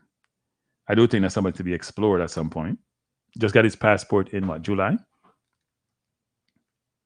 So I think that's somebody to be thought about at right back, actually. Okay, we want competition places. Why pick 9 defenders? What do you mean? What 9 defenders, Travis? In Travis, what 9 defenders? What 9 defenders are you alluding to? We only have 5 defenders out there, and 1 is playing in the midfield. So is that 9? But no. I think Lowe's CDM days are over, and they should be. He played the best game ever for Jamaica on a football field, but he's not a CDM. We all enjoy that game. We all love that game. We all wish we could play that game over many times. So long as we come up with a victory, but no, he's not a CDM. You should play your position. And we play too much players out of position. Who is Mendez Long? Eagle Republic. Oh, the kid from, yeah. Okay, yes. I think I was aware of that, actually. Well, he's half Jamaican, right? He's not fully Jamaican. But, yeah, and you're not Jamaican until you get you're not fully Jamaican until you get your citizenship. You're Jamaican, but, yeah. So, no, but I do think this team, see, that's why I'm saying there's not a ton to talk about on this team. The team is what the team is. Now, Honduras did bludgeon Trinidad. I watched that game, a part of that game, and they ran over them. Trinidad had some moments here and there, and the goals they scored was what's more impressive. They were quality goals, most of them. Maybe the last one wasn't a quality Trinidad breakdown, but the first goal, that rocket from outside the 18, quality goal. I think that was scored by, I'm trying to remember the name of the player. But no, they have a decent team, and they're very confident, and they're playing well. There's nothing like playing at home, playing confident, playing well, and more importantly, scoring goals. So Trevor's team is Dexter, Pinocchio, Bell, Lee, Bernard, Lati. For this. Oh, I hear what you're saying. Well, he must be saying he didn't have more. You're right. I can't even justify that. You know what, Travis? I won't even try to justify it. He could have brought more midfielders. He could have brought DJing, right? He could have brought more midfielders. Too many defenders. You're right, because we know that. Yeah, I don't think they didn't need all these center half. Hector probably could have stayed home, or King could have stayed home. One of the two. Because you have Bernard there. You know Lowe's going to play. Lati can play center half. So either Hector or King could have stayed home. They should have stayed home at the benefit of a midfielder or another forward. Maybe a midfielder. Probably a midfielder, actually. Not a forward. We need another midfielder. We only have Russell and K. Roy. But the question is, will any of those players you're going to bring in play? Jamal Lowe came in, and he started. When you would think if you add somebody at the last minute, they would not start, but he started. Andres, a question, if we play the same against Honduras and get a draw, would that be positive for you to indicate we are turning the corner? Yes. If we play it as well as we play against Cuba, because it's about the quality of the opponent, right? Honduras is in the top 7 in the region. So, right? I think maybe just right behind Jamaica. If we think about the Canada, no, in order. US, Well, maybe not U.S. anymore. Let's say U.S. Canada, even though Canada just mauled them the other day. U.S. Canada, Mexico, Costa Rica, Panama, Jamaica, Honduras. So yeah, they're top 7. I think they're top 7. So if they're top 7 and we play that well against them, but I don't think we'll ever play that well against them, like we did against Cuba, because Cuba didn't turn up. They just sat back in their rocking chair and wait for us to come and try to deny us, and we didn't take advantage of our numerical superiority. Or did we score, or did we take advantage of breaking them down and be able to put the ball in the net? Hector should have been dropped a brown or gray coming at right back. Now we have right back who's very bad and no one to replace him. No, that's not true. Football guru, we have Lati. Lati plays right back for his club also. So Lati can play right back. And I don't think gray or brown add any value. That sounds a bit harsh, didn't it? Let me take that back. I don't think gray or brown is a replacement that we should be pushing for. Let me put it that way. I just don't see it. Lati can play right back, and you can put K-Roy where Lati is, or Russ where Lati is. We have options. Yeah, I agree, Travis. I think the balance needs to be better. Travis. That's a good observation. And let me just say this to the media, mainly non-YouTubers, because if you're remote, and a number of YouTubers are remote, I'm remote, JT's remote, JD's remote, other people are remote as YouTubers. We don't get a chance to ask questions when you're at the JFF headquarters because they don't have Wi-Fi. But these are the questions you should ask. Like, why do you have 9 defenders and you only have 5 midfielders? Like, how does that work? I know normally you have 3 people in midfield and 4 in defense, but you have like 5 center halves. Lati can play center half. Hector can play center half. King can play center half. Hector is center half. Low pin. Why you have 2 left backs? You really have 1 right back in actuality, but you have 9 defenders, right? Lati is flexible, and he said he likes flexibility. But you only have 5 midfielders. So why wouldn't you bring another midfielder? Unless they're saying they don't have a midfielder who they believe would fit them. Lati's not good in a position as Gray or Brown. You must watch the players for their clubs.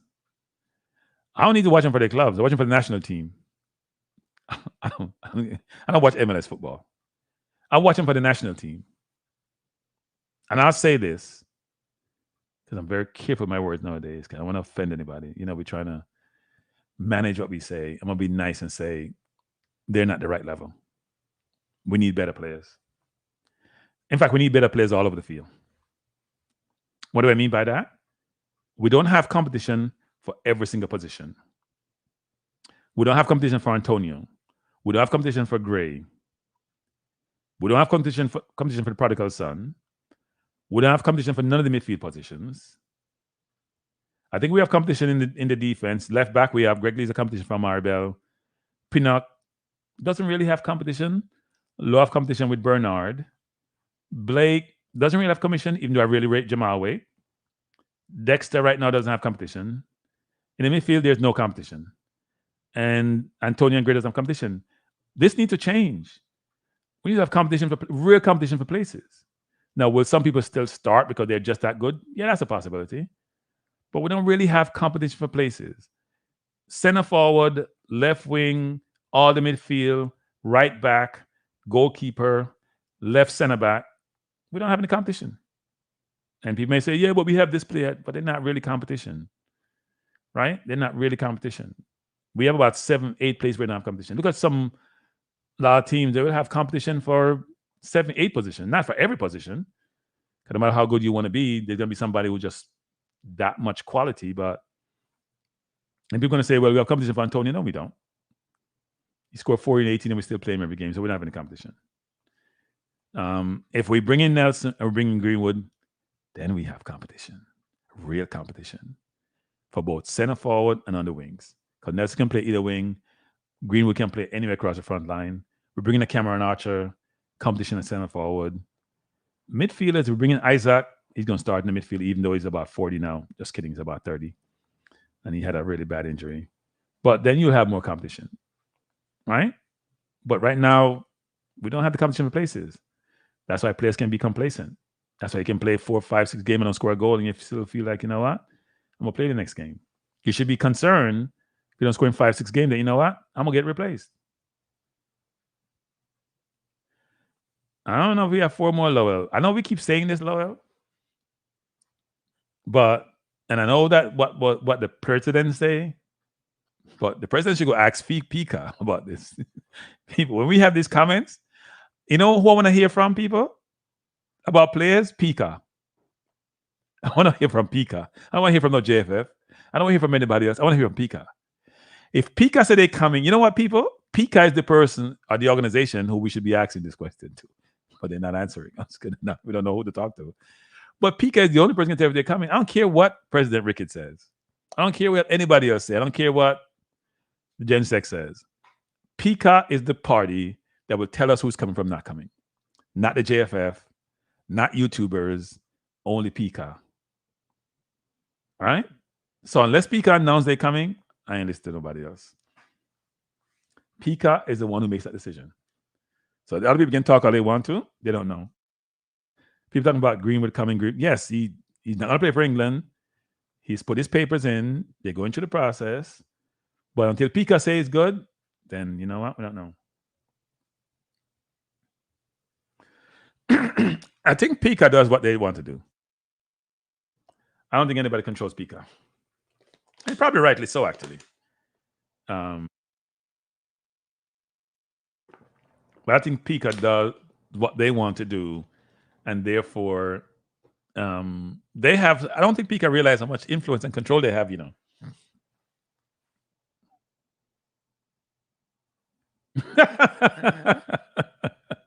No, somebody asked for another question. I have no idea. First of all, I heard a new person took over at Pika, right? I heard a new person took over. I don't know who that person is. I don't know who have influence. So people are saying, does the prime minister have influence? I'm not sure if you have influence over Pika. Hey, I've heard so many Pika stories, like bad stories, people. Like really bad stories for players, not just for, not the best stories. Now, a lot of times, it's not that Pika is wrong, people. Let me get that straight. Let me try to beat people. You go in the file for your papers and you're missing some information you should have. They can't just give you nationality because you sound good. They got to make sure they're doing it appropriately and it's right and it's according with the Constitution. But I'm not sure we have a expedited process for extenuating circumstances. You hear me mention this, like for players. Like, you know what? Lovell or Travis are brilliant footballers. They have a special skill. They go into a different VIP line versus all of us peons like myself who go to the regular line, right? I don't think they have that. And secondly, my understanding is if something is wrong on your paper, Pika just don't respond anytime soon. Pika is on Jamaica time. The Jamaica time is like, think about it. When people went to the stadium the other day, half the people went to bleachers at halftime, right? That's Jamaica time. You go into a game and you go halftime. So Pika is on that time. So I'm not saying Pika is doing anything wrong or bad. What I'm saying is that there is no, my understanding is there's not a process for expediting the process and say, you know what, Kranky, your paper, well, I won't use my Kranky. Let's say Trevor's. Trevor's, your paperwork is not in order. You're missing A, B, and C. You need to have somebody work with you to get done. That's not happening. And you hear what Pinnock said the other day, right? That, because you hear me had the big back and forth about whether or not the coach was right in saying that the player should play for England. And Pinnock basically saying it was based on individual situation and circumstances whereby you may not know the process of player. So you're a young player, you're 18, you're kind of marrying. Probably shouldn't use that name, And you're trying to get your paperwork. You may not know what you need to do to get the paperwork. And so by the time the paperwork is done, you're just like, you know what? This is nonsense. I've spent all this time and money doing this and it's not working out. I'm just, whatever, I'm fed up. That could happen, right? If you're a football player, and you know football players are entitled, so you're Calamar, yeah. Whatever the name is, Jason, you know what I'm talking about. Let's not use any player's name. Let's say you're Kranky. You're 18 years old. They tell you the greatest things in sliced bread, right? You're a brilliant footballer. And you're saying, you know what? I don't like what's happening in England. Some of these people here, they don't like us as people. They don't like my persuasion. I'm going to play for Jamaica. Come on, mommy Jamaican, she won't play for Jamaica. And then you try to file your paperwork. You're like, okay, how do I do that? You have no idea. You don't have any guidance. JFF don't have anything someplace that you can go look. We don't publicize it some way, shape, or form. So you go to your agent, and your agent trying to figure out who to contact, and they may contact somebody. I know we have somebody in England, but it doesn't work really smoothly. And then you go, okay, you need your mother's birth certificate, you need your home birth certificate, you need to show the connection. But you know, when you people went to England, they sort of went on the Peter Mystic versus Peso. It's a different name. Or they went to England when they did the paperwork back for the grandfather, a great grandfather in the 30s. They only put the first name and middle name. There's no last name. It doesn't link up people. You can't connect. PICA can't work miracles. So then you got to go to the process of getting all the documentation to substantiate. Now what? This person of my lineage, and you go through that process. That may take weeks, months, and money. It ain't free. And you're like, why should I spend on this money when, you know what? If I went to England, I just go play for them. Why do I want to go through all this problem? I'm just giving you an example, people. So I'm not going to blame PICA, but I'm saying the JFF, the Ministry of Sports, they haven't set a process up to make it really smooth to go get your papers. And people on this forum have come and talked to us about them having like a middle name missing or one letter missing, how long it took them to get it. I know a friend of mine, it took her like, I got my paperwork quicker than she did. And she's born in Jamaica. She had one letter missing from her name. She had, they spelled the name wrong, but one letter was out of place. And it took her like a year plus to get her paperwork straight. So it happens. So I'm not blaming PICA. I'm just saying there has to be a bit of process with PICA and the Ministry of Sports and the JFF. And you know what? It shouldn't just be for sports, frankly. Jamaica needs to have a process to communicate to its citizens who may not have been born in Jamaica how best to get Jamaican nationality. Right? If you want connection with the island, I'm always saying this, which is there should be a process to do that. You shouldn't be struggling to do that. It shouldn't be always difficult going around in circles. No, there should be a process whereby, you know what? We have some mechanism to make it clear what's needed. Now, when I got mine, I'm not going to complain. The people I dealt with were professionals, actually. They were professionals. When I went to Manhattan to get mine done, it was pretty smooth for me. People you're paying them. I think it cost me like $250, $270 between passport, and it wasn't overly expensive, and they were nice. So I can't complain about that. But I know some people have had really hard for an experience. Karamateri, okay, fine. Calamari, it works for me. But thanks, Henry. I shouldn't be butchering people's name because I don't like anybody butcher my name. But I'm not saying that's what he went through. I'm just saying it happens, right? And I do know some situations where people have been frustrated in the process. And sometimes you get to the end of the thing and you're just like, this was so tiring, I want to do this. Thanks for the super chat. Do I say NOSA with J silent? PICA falls in the Ministry of National Security and the ministry signs off on personally on applying. Oh, the minister signs off personally on. So the minister signed mine? Oh, I feel so important. And the minister signed off on me applying for citizenship. I feel so important. I feel so important, people. The Minister of Security, wow, signs off my citizenship. Wow. I wonder who signs off in the US. I don't think that works that way in the US or in the UK, actually. But if you're applying for citizenship, that's a good thing. No, but I do think then, you know what? Then a relationship should be built where the Minister of Security is engaged with Bobsy Grange's office and they're working through all of this. Because yes, you want to make sure you're not giving some criminal citizenship. That's for sure. Right? Of late, so maybe some bandulu stuff have been done before. So do they have to send the minister all the paperwork?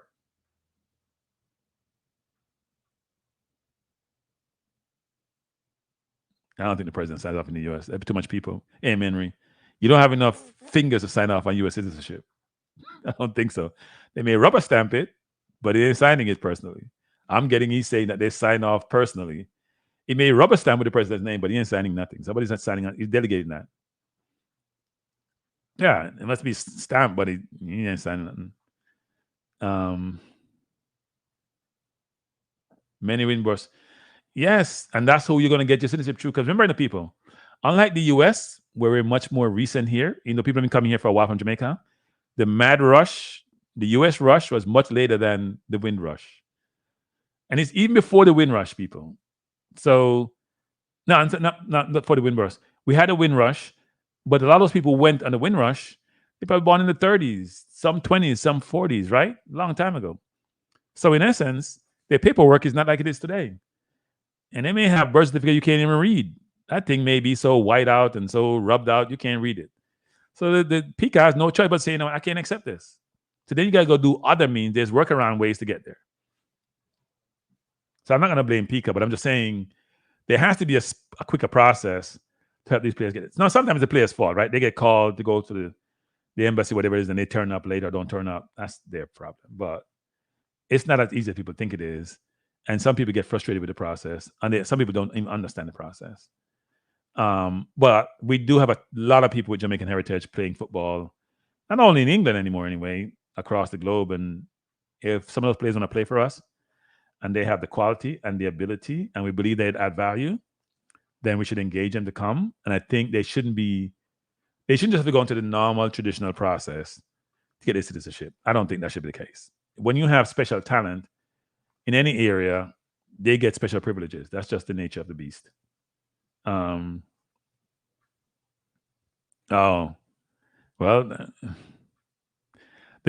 minister's primary focus is on crime. I think the minister should change his focus. The crime thing ain't improving to me. I know they give us stats talking about they're less this and less that. I don't know. The crime situation to me is what it is.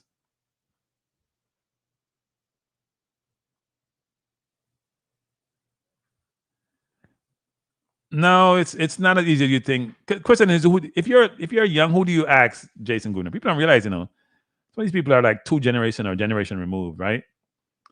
I filed for my niece and nephew to get their British citizenship. That means they can't be in Parliament anymore in Jamaica if they ever try to pursue that. So I got them British citizenship, and it was paid. I had to get a lawyer. I tried to do it initially for her. So here's the thing: I did it for my niece and nephew, right? I think it was in COVID. And I hear nothing back from the embassy, from the British embassy. So they're probably as bad as PICA. I'll give you guys the story. You may not want to hear it. Look at the story. So I filed for my niece and nephew citizenship. And we went through this. I said, you know what? I can figure this thing out. It can't be that complex. I think I have decent enough knowledge. So I filed for both of them. It went through. You had to fill out a bunch of forms. And then you have to go online and do it. And I leveraged some agency to do it. Not really leverage the agency, but utilize their information. So I filed. Hear nothing back from the British embassy. Call them, right? Nothing. And then what I did was I engaged a lawyer in the UK to do it. And then the lawyer engaged the embassy after like 3-4 months. So this was a year ago, This was over a year before. And the embassy and the lawyer came back and says, oh, your niece got her citizenship. And I was like, what do you mean got her citizenship? Nobody contacted her. I mean, she got her citizenship. They sat on it in their embassy and then sent it to us. So they gave her the citizenship. They didn't give my nephew, but I did file and get it to him. But when the lawyers got involved and they knew what process to go through, and we refiled everything, they told me that her citizenship, it was done way back when. Say it was done back in March. This is like September, that everything is filed. She should have received. No, you didn't send it. Or you should receive it. And then later on, they sent it. When I paid all this money to get them this stuff. So it's embassies and immigration. Immigration in the U.S. is not much better either. It's painful. Right? So I'm not going to blame PICA. It may just be a disease that immigrations have. They may not want anybody in the country. So that was a painful process for me because process took much longer than it probably should have. So don't know. But people, let me know your thoughts on this. We have 30 minutes left. Let me know your thoughts. We may even close earlier, actually, because I do want to watch my Jets play. Let me know your thoughts on this concerning whether or not you think this is the team. Would you change anything on the team? If you want to call in, I should have put the number up. That's my fault. So that's the call-in number if you want to call into the program. We have half hour left. We'd love to get some calls, get your perspective, your view. Let me know how you think we're going to do tomorrow.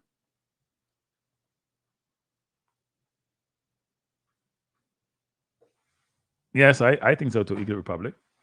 They probably do, actually. I don't know if they do or not. They may do. But with people with those skills want to go to Jamaica to work, because everybody's chasing the money, People with skills are leaving Jamaica. Some may go to Jamaica, but probably more business-oriented than need to go to the government directly. It may be easier in Jamaica to do this. Jason Guna say Jets. So Jason, you in that part of the world supporting the Jets? Or you support the team in the local? Your local team isn't good, Jason. So I would say you'd be a bandwagonist. Prestini say a win. What's the score you're predicting predicting Pristine. Yeah, Jason, you're right about that actually. So you have New York in you. I think you're born in New York anyway. Knicks, Jets, Gunners. I like the Giants also, by the way.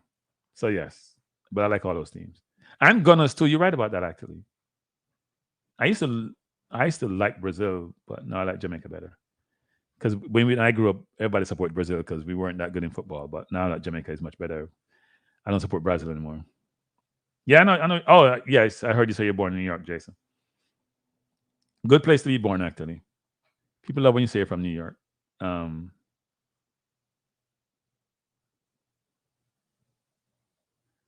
I said I can speak to either PICA or the foreign ministry. Not sure what you guys talking about. Okay. Prestine said 2-1. Let me hear your score, people. 2-1 Jamaica. Interesting.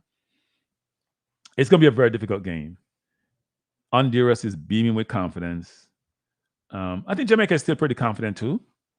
And Honduras will not have to run the game like they did against Trinidad because they battered Trinidad. Even though I think Trinidad had spurts in the game where they could have done better, but they were all over the place. And Honduras is really confident.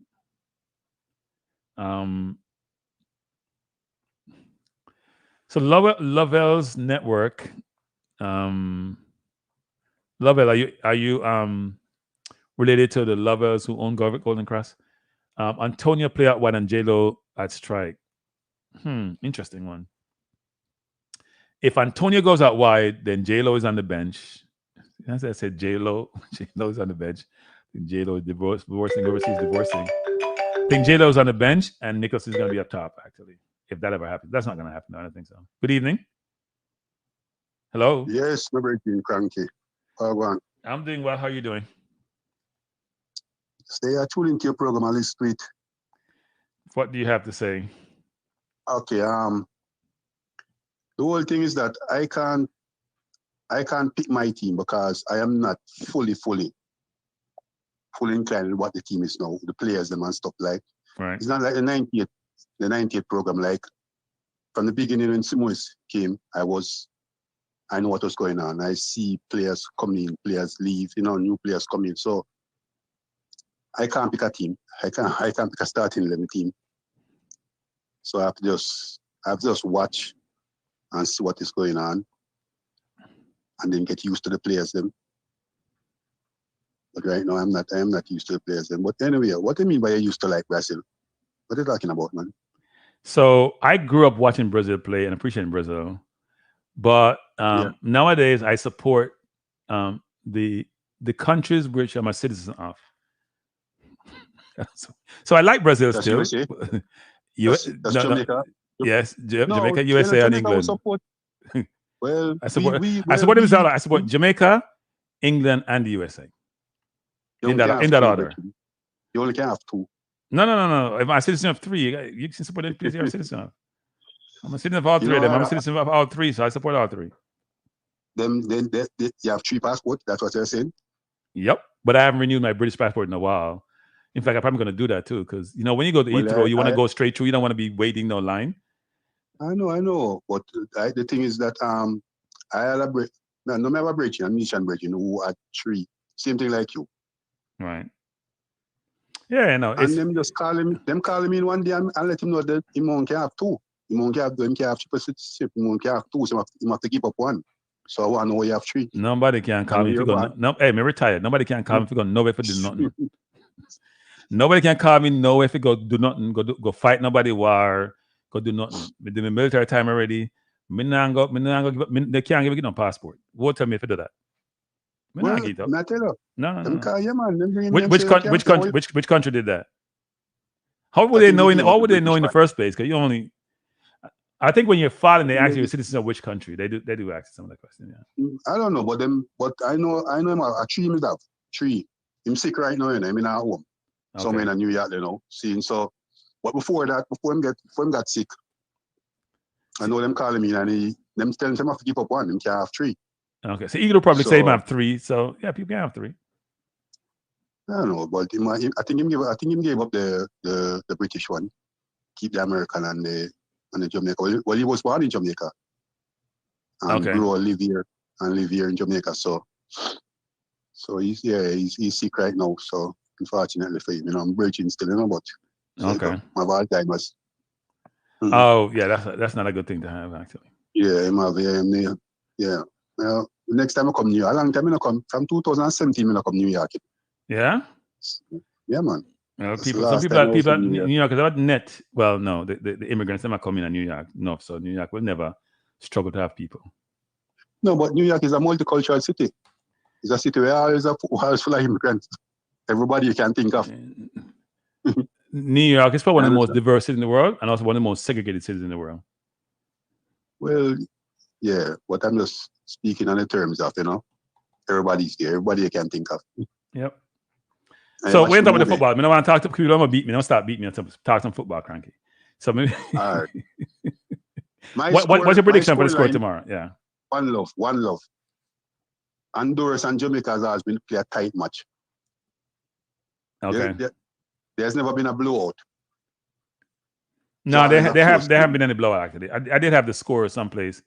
I haven't shown it, but there haven't been any blowouts actually. The blowouts were like in the earlier times, like in the early 90s and the 80s. I remember Honduras come to Jamaica. They came to Jamaica already and just give us five up easy on a Carl Brown. Okay, must be Carl Brown. Must be Carl Brown timeline. Yeah, but I'm a joke. I love to get my big coach, but I'm not good. See? Well, Carl Brown in the play, so you can't blame Carl. You can't blame Carl Brown. Carl Brown wasn't playing. Huh? No, matter he as a coach. You understand? But then them time as well, Hector Wright and it was Hector Wright time, Hector Wright and the big striker from now Mobile, man. T-Got Davis. And them man they played them time there. Anthony Corbett. Well, he was a good midfielder and defender. Yeah, he was a good player. Yeah, man. But I know when Marlon King scored the 3 goals. I remember that game actually down there and beat them. And Marlon was a good goal scorer for the country. He just was a Marlon King was the man in terms of goal scoring. Marlon King was the man. And there's something I want. I'm not going to talk about it now, but I want to talk something about this brother named David Johnson, who mess up Jamaica, mess up himself. I blame him for the reason we never got through for that 2002 World Cup.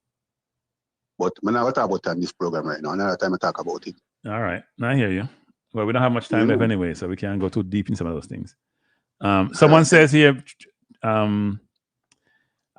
is the first Damian Lowe comment tonight, because most people say picked by the same team. I was waiting for the Damian Lowe comment because they're thinking he's going to be struggling tomorrow.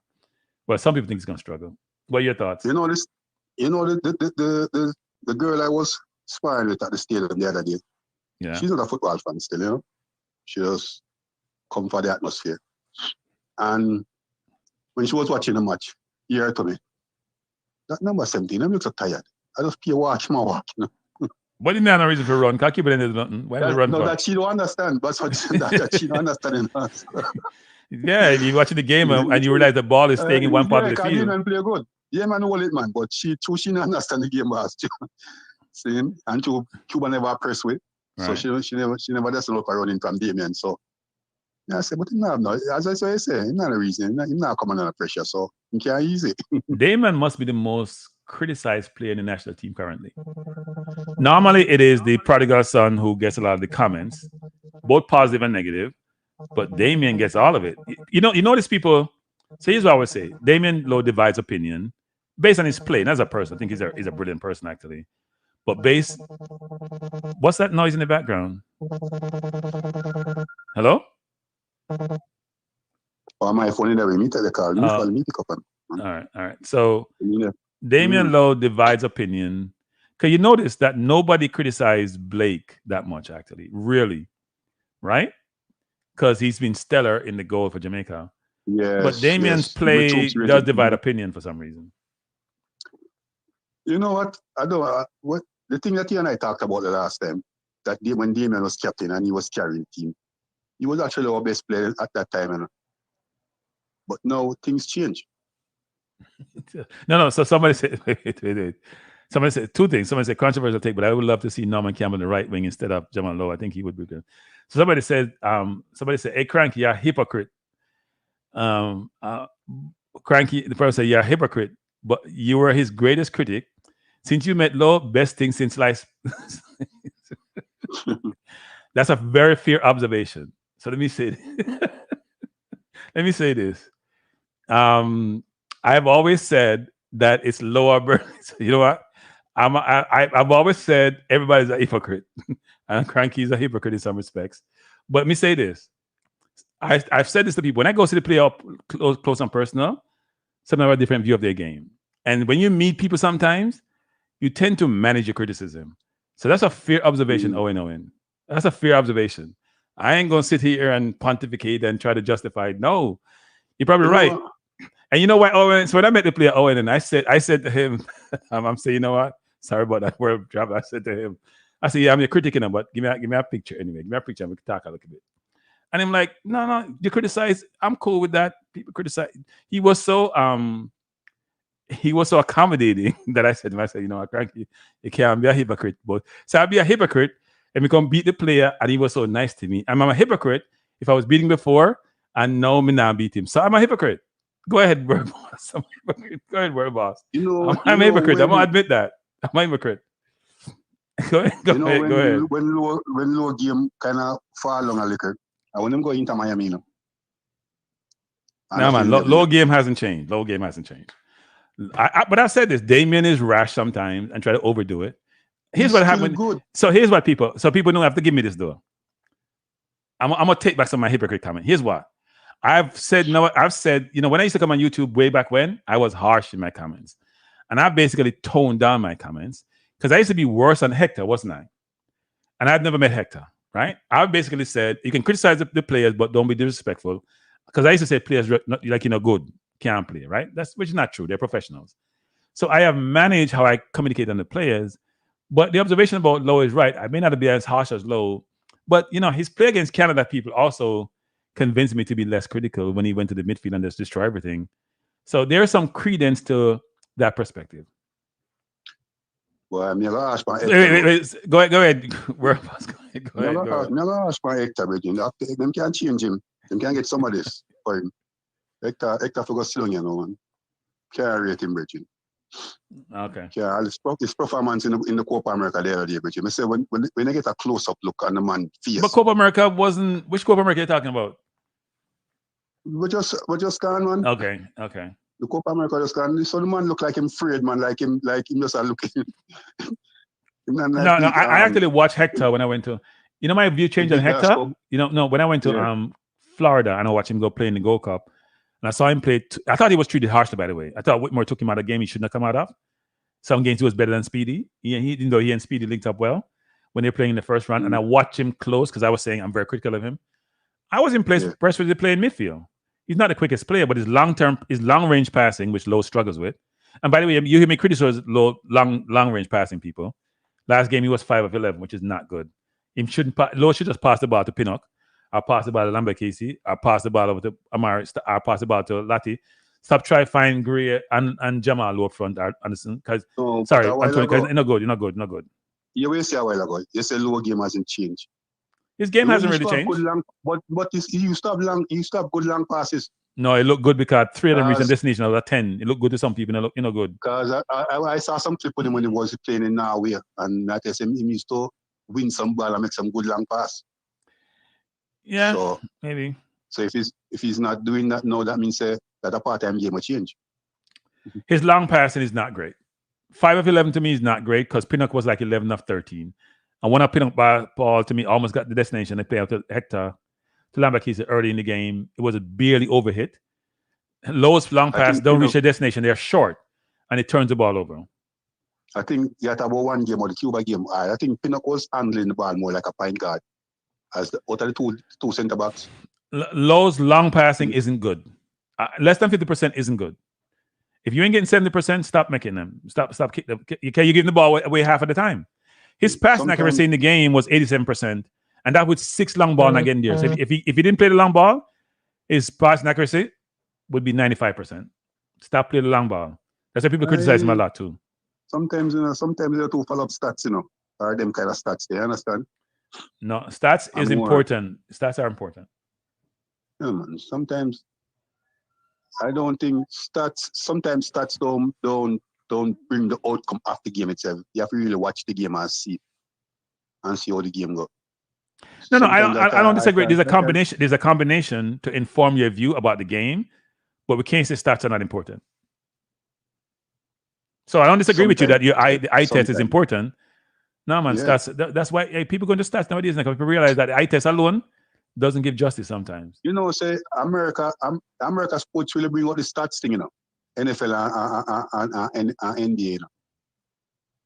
See, when you listen to them analysts upon ESPN, I'll speak stats and talk about, you know, man, this, how much at this, and how much at that, and you understand? Yeah. So American sports really bring up this super stats thing, because in the 80s when I watch English League, they never used to talk much about stats.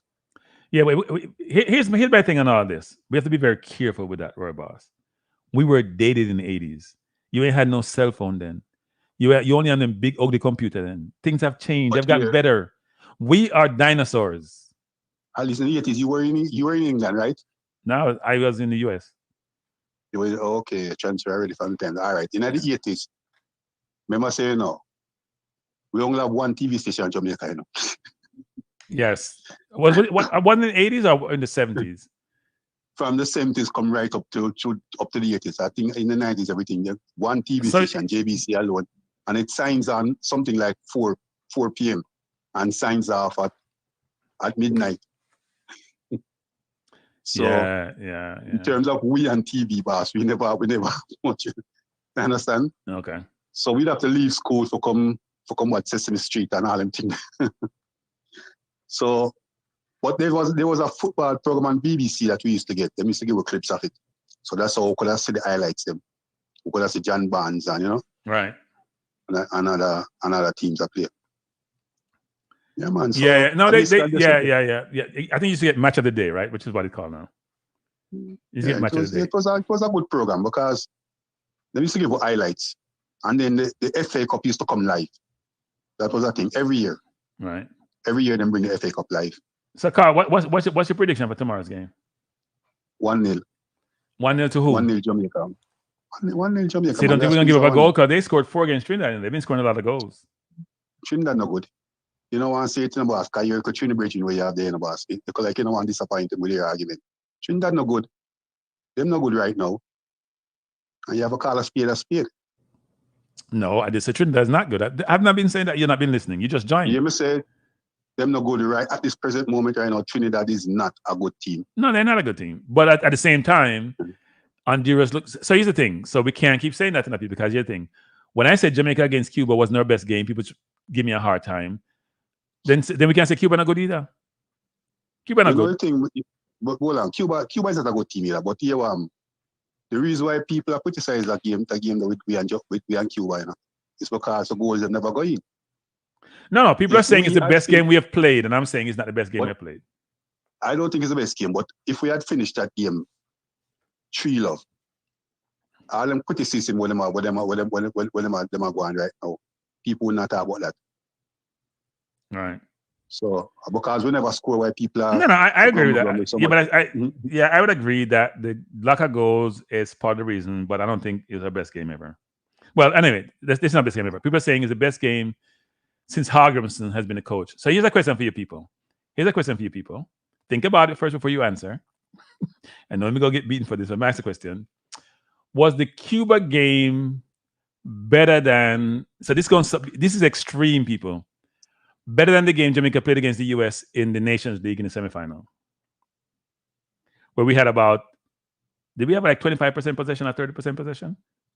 Was the game we played against Cuba a better performance than the game against the US, where we scored an own goal with like the last kick of the game, and where Cephas missed a sitter breakaway, which would have made it 2-0 and the game over with?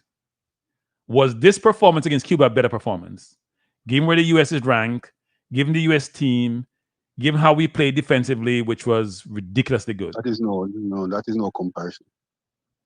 Why? Why is no comparison? Because it's not like we score an early goal against the US. I never watch a game still, you know. I only watch highlights. But whenever we score an early goal, we hold them off until They didn't get a ton of chances like Canada did. It's not. Here's what you have to say to play a good game. When I'm playing against a better opponent, and I suckle pressure, they didn't get a ton of chances, and I should have gone up 2-0 and put the game away. And I scored an own goal and ran out of steam. Mm-hmm. Because Cephas will score that goal. We know what Cephas do. But people miss goal, but Cephas should go around the keeper and put the ball in the net. They steal up the thing and win, and you play at the person's home. We played against the US in their backyard, not in New York, where we have Jamaican supporters. We had little or no supporters in the stand. We hold them off for 90 plus minutes. We should have gone up 2. They didn't get a ton of chances. Yes, we didn't have a lot of possession, but we were comfortable. Mm-hmm. I had to watch. I forgot watch a match full in its entirety. I have to watch a match, but yeah, but the point I'm trying to make is that Cuba is an inferior opponent. Cuba just sat back. And wait to catch us on the counter. No, they didn't really catch us on nothing. They didn't sat back for the game over with. They sat back for the game over with and get them try and go home. They look at them to jump up and cheer and happy when them. But what I said, they were sitting back and wait to catch us on the counter. It never happened. Understand? Yeah. But it never worked. So them never really that pressure. So our defenders them never come under pressure that much. Honduras are different now. Okay. Yeah. All right, sir. We're boss. I appreciate the call, sir. All right, cool, man. Yeah, man. Have a good evening. Yeah, man. Bless. A world traveler. Oh, I'm sorry. World traveler. Me promote him. Boss, all right. World traveler. Bless up. World traveler. Yeah, man. Yeah, man. Thanks. Let me just say this, DJ Fatal. We didn't lose in 90 minutes. There's a difference between losing in 90 or 90. We didn't lose in 90 minutes. We tied in 90 minutes. And we scored an own goal by Ricochet. So just like you say, we played the best game and we draw. I don't know what you can say. You play a big game and you lose in overtime. You didn't lose in 90 minutes. I thought I had a better feeling from that game than Cuba. Jason going to say, I thought performance was better. We defended incredible against US, but our possession play attack was non-existent. No, we scored one goal and we had one big chance. But when we played Cuba, Guna, Cuba, it's like you're playing against the high school team. It's like Jamaica playing against a high school. You know what it's like? It's like a JPL team playing against a high school team. And the high school team just sit back, soaking up pressure, and JPL team can't break them down. Or flip it. You know what you should flip it? It's like Cuba is Jamaica and the US is Jamaica. I'm saying that right. Cuba is Jamaica and the US are playing against, right? In that context, in terms of Cuba is Jamaica. So Cuba is Jamaica is the lesser team and the US is US. Or in this case, US would be Jamaica. So I don't understand when people are saying that. I don't know people are saying that it wasn't a really good game that we played against the US. Good evening. Kranky. Yes. Hello. Once the Kranky and disappear. Despite the fact we were basically winning or we were doing well in that game against the US. Right. We lost the game. So there's no way we can say we played better. Our game plan was doing well up until then. And that was it. It's just like the Canada game.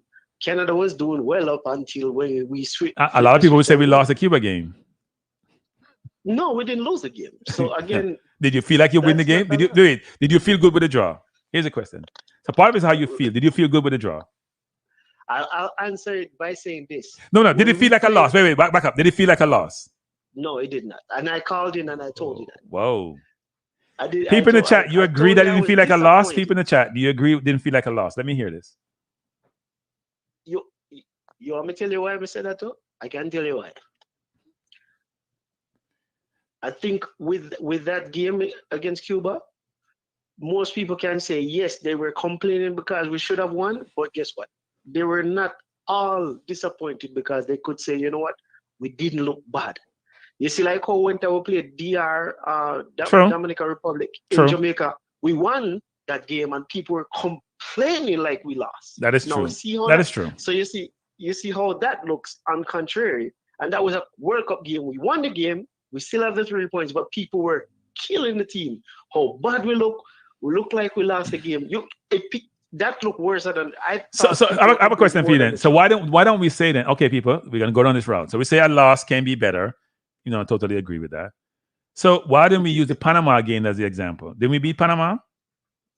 We hadn't beaten Panama when we played Panama in the third place game. No, we beat them. We beat them in the third place. Were we the better team? Of course. Did we have good possession? Of course. Come on, Cranky. Wait. I'm getting to my point. We hadn't been Panama in forever, right? I think we probably beat Panama maybe once or twice in our history. No, they're a bogey beat them team. Also in a Gold Cup crew. I know, but I'm saying once or twice in our history, maybe twice in our history. A few times. Yeah. They've beaten them more than we've beaten them, and they've been beating us the last 4 or 5 times we played them, right? Right. Mm-hmm. So, and we played well against them. We beat them. We outplayed them. So why isn't that game being given recognition just like the Cuba game? When it was in the third place game for Nations League, why isn't that game being given more credence than the Cuba game when Cuba are an inferior team? Playing inferior team. Because, I think people just have a short-term memory. You know what I mean? It's like you play your best game like your last game, and that's it. People remember and they forget. After, like, for example, if we win tomorrow, people forget this Cuba game, to be honest with you, most of them are not going to complain anymore. We're not going to hear all of this noise and everything. I think it comes down to winning for real. That creates more of a president. And then secondary, like you said, people might reflect, especially if you do bad or whatever. But if we win in Honduras tomorrow, I think even if we play horrible, if we win tomorrow, I'm telling you, that Cuba game is forgotten. I think people are going to say, well, when we go back to Cuba, we're going to give them 5, 10. You understand? So I just think it's the narrative are going to switch in terms of them not going to complain too much of how we should have win. They're going to say, yo, we need to beat them up next time or something like that. So yeah, I think it really where it comes down to. Okay. Well, I hope we win tomorrow. Of course, we're going to win tomorrow, man. Come on, man. All right, put it like this. We can't lose tomorrow. I don't think we can lose. You understand? Never said we can't lose. Honduras look good. Like how we look good against on Cuba, they beat Trinidad for look against Trinidad. All right, I'll say it like this. You see, like what you just mentioned to me about Panama being our bogey team. Yeah. Trust me, Honduras fans they must say the same thing about us. Them just attack it in Spanish. Jamaica beat you in the last 5 meets. Probably. We have a. Say let me know talk facts. Say Jamaica is the only Caribbean team where dominate most of the Central American teams, apart from Panama. You understand? And don't get me wrong, it's only El Salvador, Honduras. No, Costa Rica give us if you want to put Costa Rica in that mix, Costa Rica give us a difficult time. Yeah, if you check the history, Costa Rica is also one of them. But I'm just saying the other ones, they're not give us no trouble. None of these other Hispanic countries except for Costa Rica, Panama, and Mexico gonna give us. And those are the only 3 countries give us trouble. Everybody else, them. So people are saying Cuba beat us more, we beat them. That was the old Cuba under Castro. The new Cuba lose and have no resource to do anything. Barely a server. Yeah, all right. Put it like this: the people were saying that. When was the last time Cuba beat us? You understand? I'm saying they probably beat us sometime recent years. I think they did give us probably about 5-7 years ago. Them did beat you a one-off moment. But for those 10 time we win, it was like some 6 consecutive or back and forth, a 3 year, and then them did win a local 1 and 2. So for every like 3 to 4 game, we would win in the last couple of them, and win 1 or so. So it's basically we're taking back over the mantle. You know what I mean? So it's one of those things. But I mean, we have to be fair. We have to base it off of the quality what we have, and also like you said, how efficient with team are going to show up on the day. So yeah, I hope we show up tomorrow. Right. Well, all right. Put it like this: why for you the same team you put out is the same team I think McLaren is going to go with, and the reason why, truth be told, maybe we need some more time for the likes of like Dixon and the other winger. But when they came on, you could see a slight step down in terms of the level. Slight? What was it? Intensity or was it quality? The quality. Yeah, it wasn't intensity. It was quality. So I'm saying, I think, for example, maybe the plan wasn't like, listen, we could beat up the team in the first half and then we can bring on the other people. Yeah, probably was actually. But of course, it wasn't going that way. So he kept the same team believing that okay, we are going to get some goal because we already have, we have one man up extra and thing, but it clearly didn't play out that way. But I just think that like you said, we don't have that full quality, and going away, I don't think you're gonna gamble that way. So for the people, them like me hear them and say, "Oh yeah, man, mix of a start," and you have to think about it relatively. Don't get too upset or in your feelings if you see the same team run out, because the coach are gonna say, "Yo, we need experience to beat that team away." And based off the history and how things might look, they might really have to be prepared to say, "Yo, we can't lose," because clearly we didn't win the last game. So. And give it, like we say, if it was the next day, we probably would have given that team 5, So it's just one of those moments. The football never give us the glory, but I do think we're going to be successful tomorrow. I think and Honduras know it. It's kind of like that mental thing after a while. They know, say, "Yo, Jamaica, Jesus Christ, man, we can't bother with them people, Sorry if I call out all them names, but you know what I mean? It's just those figures feet and probably are saying a dear term. Well, I hope you're right about the outcome more than anything. I just want to win. I will admit this, people. We don't care if we play ball position tomorrow. We just want to win. I've gotten to that point now. We're desperate. We don't care how we play. We just want to win. And I don't DJ no ball position, nothing. Just get the win and come home. We take the victory. We not, if you don't play pretty and you win, we can't live with that. We just want the victory. As the word of Tapa say, ugly win is better than a pretty loss. No, it's an ugly loss is better than a pretty win. You can't confuse. No, it's an ugly loss is better than a pretty win. That's what Tava says. I just want to win too. I just don't want to be like Trinidad, because I see somebody in the chat. I want to be like Trinidad. I don't want to be like Trinidad. I want to have some. You know what? I'm not going to be Trinidad. I like Trinidad. I like my Trinidadian friends. So I'm not going to be Trinidad. What I would say though is that I hope Trinidad rebound from whatever it's going through, because it's not a good look for the Caribbean. We need a good Trinidad in the Caribbean. We need a good Trinidad. Just a look, not to slide away from the reggae boys clearly, but a look, a side note. I really would love to see the Caribbean and the whole get more competitive. If they can get their recruit players to and get better, it would be better for us. The reason why I'm saying, clearly, most of the Caribbean countries are strapped for cash, and we can all. I'm sure most of if they are competing at a better level, it's good for us in terms of saying, all right, you know what? That local camp you can set up, your under 23 camps you can set up. You can now roam these teams to kind of see, the level where they are to help beam them up. Because if it's only we alone striving in the Caribbean, it doesn't, like you mentioned, it's not a reflection for us in the Caribbean to know where we at. We have to go via Central America or North America and other regions to find out where we at. Because clearly, the other Caribbean countries, they're not cut it. But it's more better for them to step up. The likes of Trinidad and couple of us to give us some competition every now and then. It really needed. You understand? No, I totally agree with that sentiment. I think you're raising a great point, which is the better the Caribbean is, and given resources constraint, the more games you can have between the different islands where the games are competitive, and you want to equate those games to what you're going to face when you face the better teams in Concacaf. And we don't have that, right? We beat up the teams in the Caribbean and we go play the Concacaf top teams and we struggle at all levels. That needs to change. We need a better Caribbean product that would then allow everyone there to be competing against equivalent competition in the region. So when we go play those teams, we can perform. Totally agree with that. Yep. Yeah, just another thing I want to mention about the midfield, because I hear people rooting and the name of the like of Maggie came up.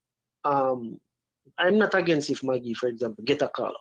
I think it wouldn't be bad just to see the perspective of what the dynamics it could bring. But I want to say tomorrow will be probably a better idea to judge that midfield. But so far, the midfield has looked the most solid I've seen it look for a while in terms of how they were playing and working together. You understand? It wasn't the best. I'm not saying that, hey, Latibuyo there was perfect. And we clearly know I think he's temporary. And the likes of, how Bobby and what's his name was Palmer was working in the middle also. But we have to basically see the type of players will reflect on how the team can perform, especially in the middle. You understand? So the coach probably looking at certain dynamics and see what we can tweak. And eventually I think we probably will get something. We just need 2 more quality players for that midfield, and I think we'll be okay. All right. I hear you. I hope you're right. Yeah, man. So, yeah, man. Bless up. Appreciate the call. What big of yourself, Cranky? Yeah, man. Appreciate the call, man. Yeah. Thanks. So, people, I'm gonna say this, which is, I've heard the McGee sentiments too, and look, McGee has ability, but I think McGee's time has passed. McGee's time has passed.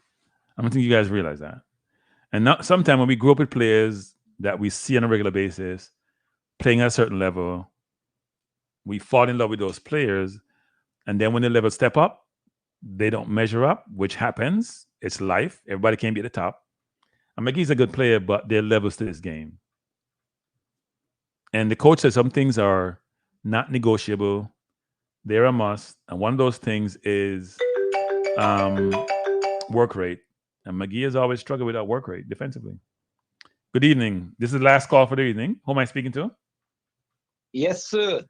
How you going? This is Emmanuel. One second. Flavor Max is saying Cranky password 25. Yeah. And when you're 25 and you haven't proved it, you're still in the USL, you went to Europe, it hasn't worked out, your time has passed. It's not about age thing, it's about levels thing. Go ahead, sir. What you saying I'm not beating anybody. I just told everybody I was a hypocrite tonight. What are you talking about? I just said I was a hypocrite. Yeah, what I am calling. Yes. If you want possession, you cannot give up that easily.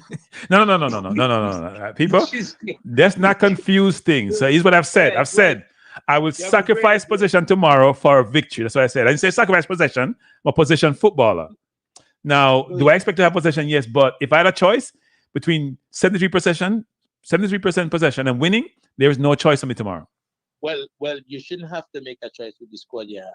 Well, yeah, I shouldn't, but it may happen. Because they're going to press us, and we struggle with pressing. Yeah? We struggle when we get pressed. We struggle when we get pressed. But you can't give up on possession so easily. No, I didn't say. I said nothing about giving up. I said I would sacrifice possession for a win. I'm desperate. If we had won the game against Cuba, I'd be less concerned. You're only playing 4 games, to get to the Nations League, which has you're playing 4 games. You know how it's just I want you to put your foot in our shoes in the chat. How it's a man who writes a song about possession. I'm gonna start on Trinidad. If we go to possession, I'm gonna start on Trinidad. You guys need to do better in Trinidad, okay? You a big tune that too. I told you I was a hypocrite. I just told people I was a hypocrite. People, didn't I say I was a hypocrite? So I sacrifice. I'm a hypocrite. I don't criticize Low I still criticize Low, but it's not the same level of I'm gonna use a toxic word, venom, that used to be out there. Like you guys have the venom you guys express against Low. I am much more moderate in my comment. I use much more euphemism. I basically said, look, what I've said about Low is this: Bernard Low, interchangeable to me. Low needs to work on his long passing. In fact, you know what? It's too late. So he needs to stop making long passes or give Bernard his slot. Go ahead. But I think you're right. I think Trinidad tried to be expansive against Honduras and get picked up. And they get exposed. They got exposed. Expansive and exposed. We don't want to get exposed.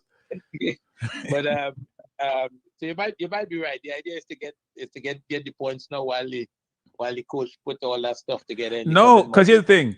It's only the first 2 teams that go back to the final 8, It's first and second in the zone. You only play 4 games. So if we lose against Honduras, we're in trouble. Because the Trinidad may play the lower team. Trinidad could be ahead of us. They get to play like Suriname and other teams. So, I think Trinidad have Cuba twice. Exactly. And they probably get 6 points from that.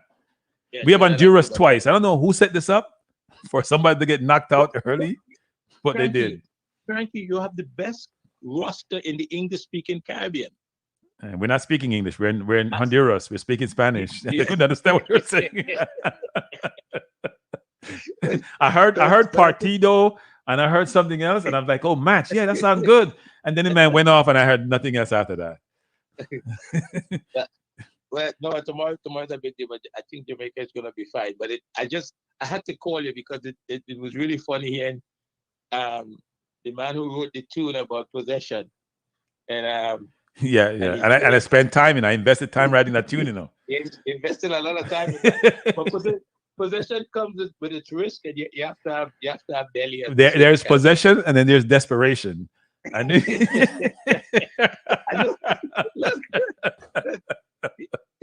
It really is scary, to be honest with you. The way this stuff is set up, it's really scary because not getting the 3 points the other day and having a tough game like this one, a game that can be a tough game, we don't know, but a game that can be a tough game. You want to get 3 points from this. Yeah, so Jason Guna said I should write winning with the possession. You know what, Jason? I thought about that actually more recently. I was like, okay, so Kranky, you've said nothing about possession. Great point, Jason Gunner, which is I need to tinker with the song. Well, people don't want to hear the song anyway, so I'm not going to think of it. I can stay there.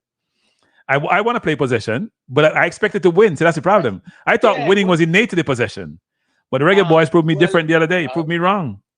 Well, I think it's innate. I think if you have the ball, you're most likely to score goals. You guys just didn't take your chances the other day. You just didn't take your chances. Yeah, we didn't take our chance. You know what? Before the game, I watched the chance that Lowe missed the game, and the commentator says, "Why the second touch?" That's what the commentator like. What the hell are you doing? Why you just keep the ball on the goal? The goal is sitting there gaping, and you just decide to make it harder. Crazy. Why is Devon Porter trying to misbehave here? What Devon says?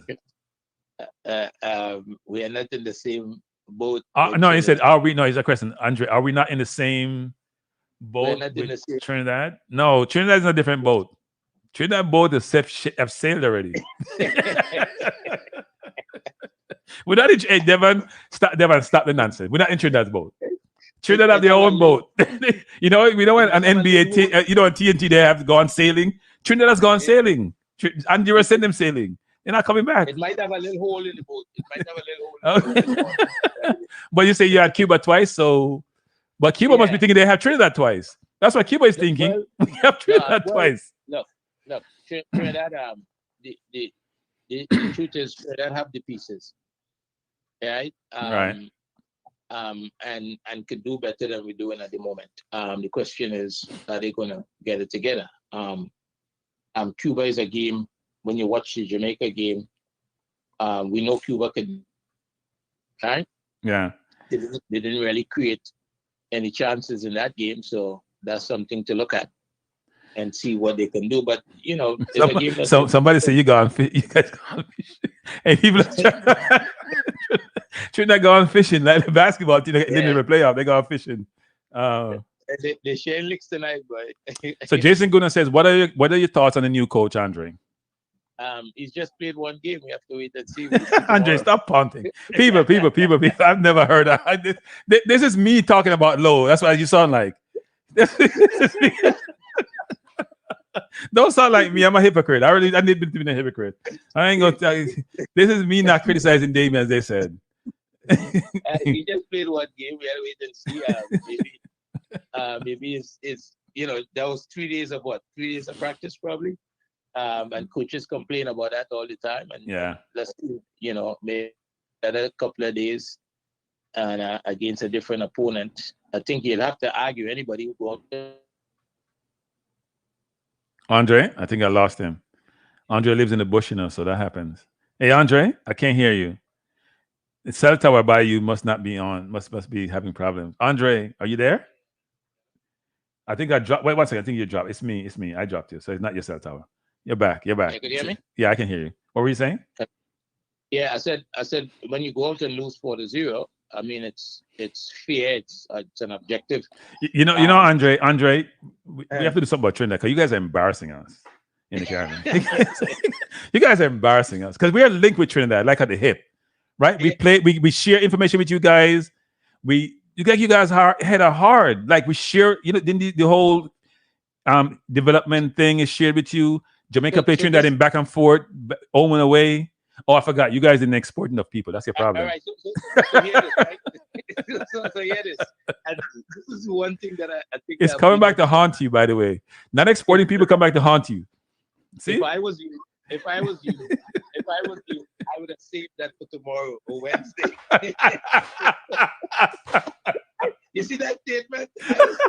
Tomorrow or Wednesday. We can't get. Let me say this to you, Andre. We can't get 4 from Honduras. I've done enough bright. Them can't give it 4. No. Give it 4.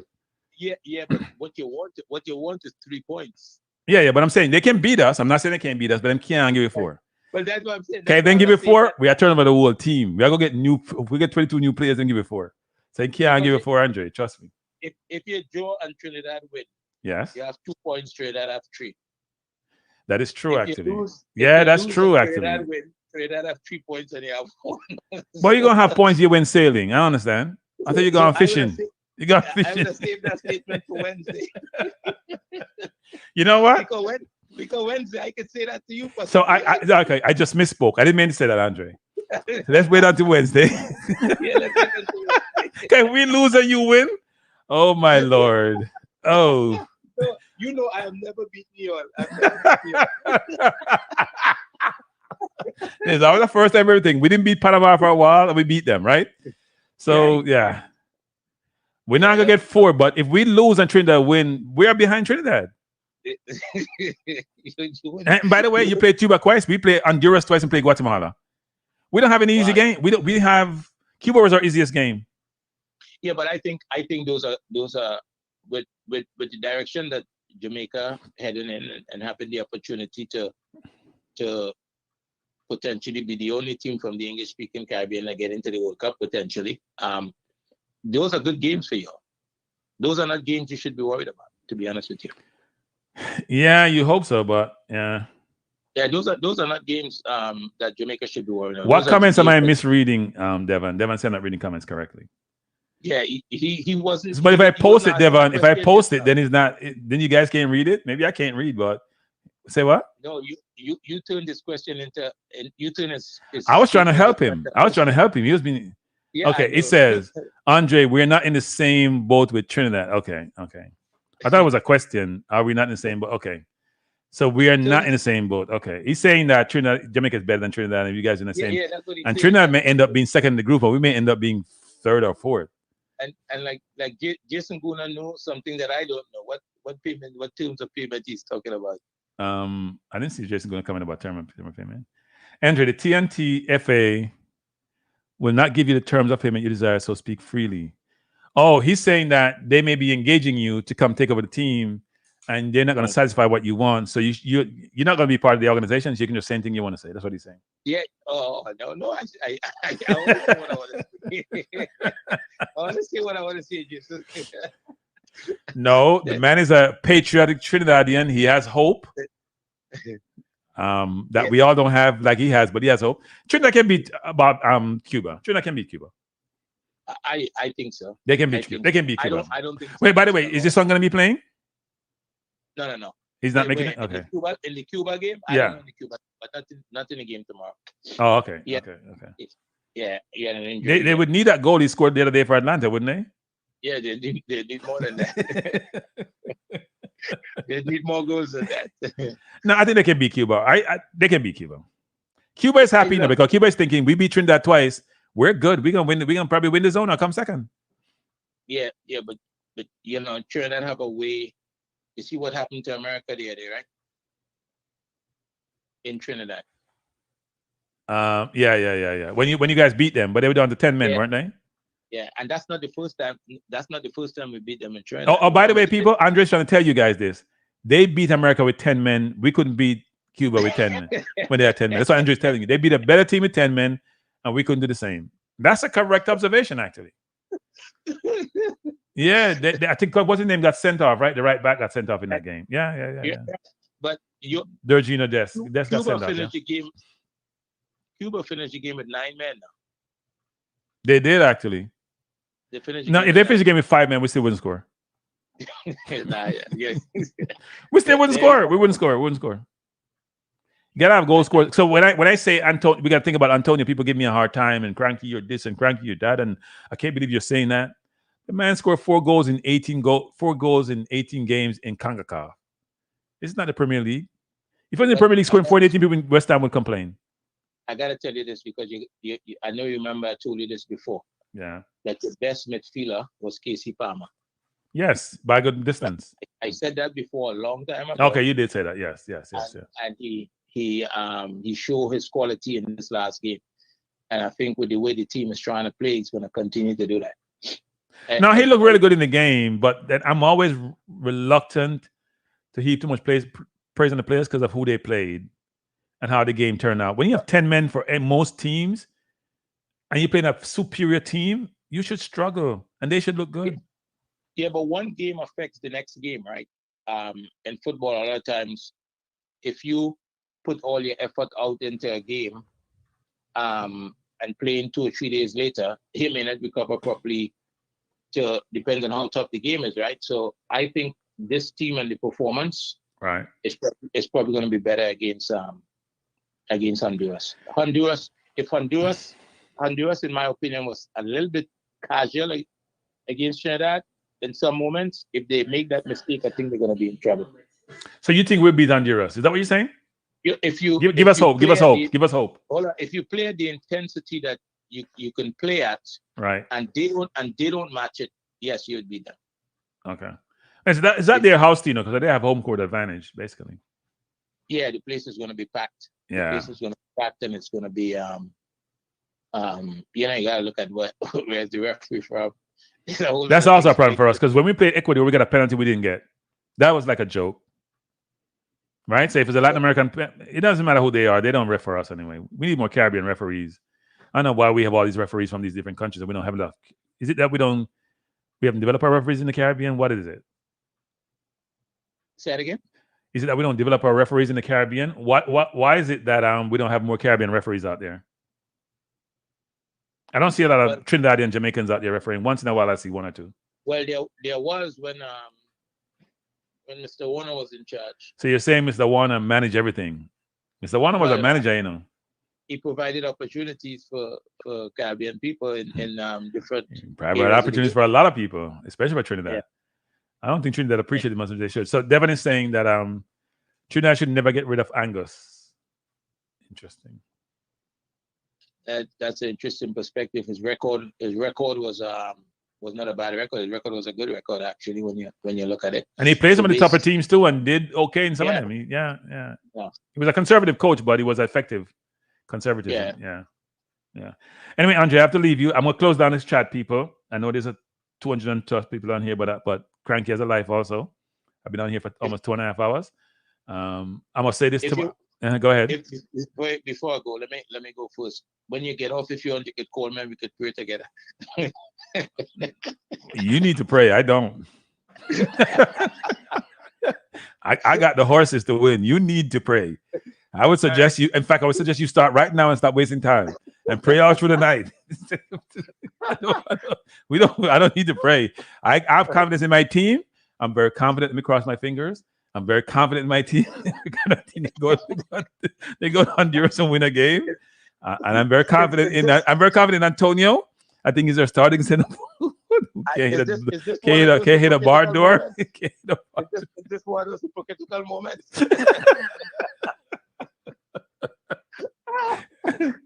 All right, thanks for calling. All right, take care.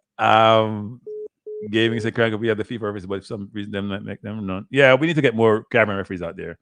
I'm tired of seeing Spanish referee, American referees, and they're not giving us a call. So let me close down by saying this, people. First of all, thanks for being here. I truly appreciate you.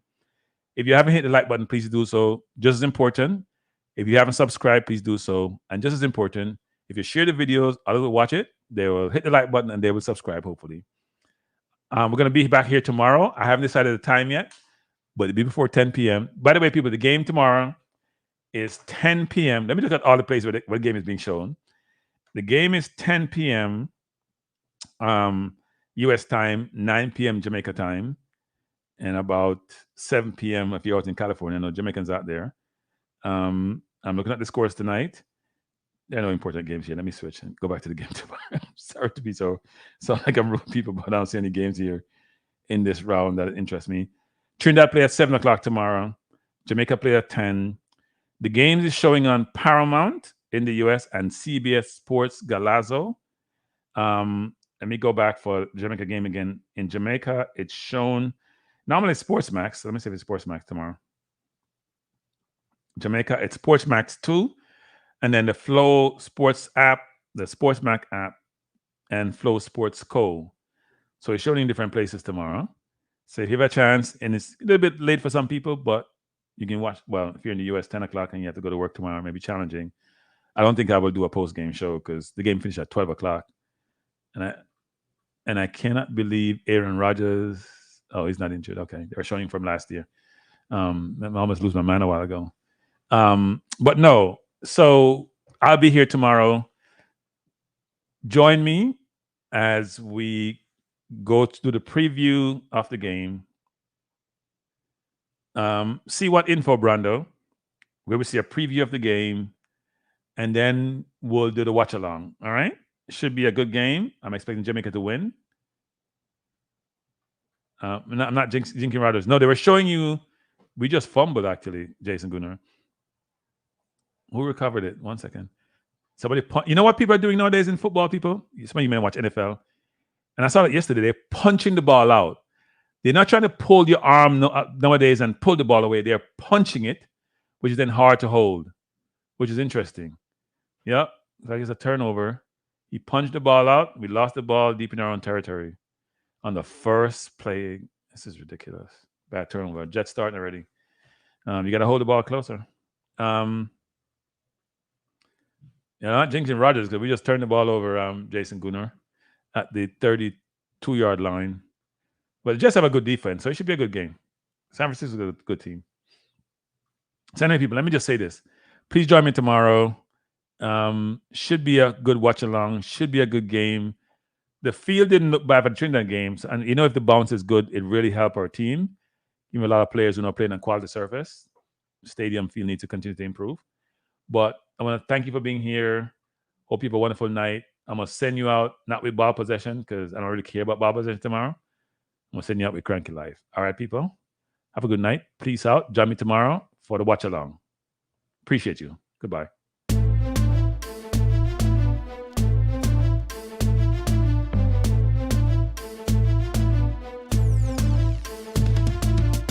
Kranky Live is the best to be now. For the best sports talk, and it's free, yo. Kranky Live will be your guiding light by keeping you informed both day and night. Kranky Live, till then. Kranky Live, heed them. Kranky Live, want them.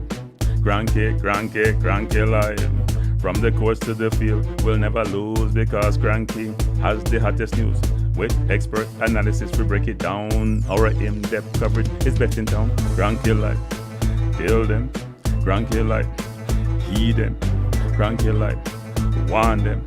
Kranky Live. Kranky Live, where the sports is spicy and where we keep the discussion lively. Kranky Live, get to know the name because Kranky analysis is never lame. Kranky Live, give me my Kranky Live. I want my Kranky Live. Must have my Kranky Live. Whether it's football or track and field, Kranky is at the wheel. So join the journey through victory and defeat and subscribe and don't miss a beat of Kranky Live. Till them, Kranky Live. Heed them, Kranky Live. Want them, Kranky Live.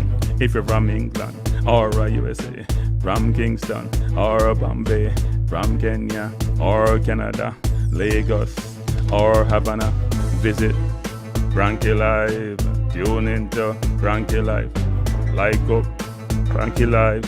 Subscribe to Kranky Live. Kranky Live coming to you on weekdays. Kranky Live sometimes on Sundays. Pull up a chair and take a seat because Kranky will always bring the heat. Kranky Live. Me say fi tell them Kranky Live. Me say fi heed them Kranky Live.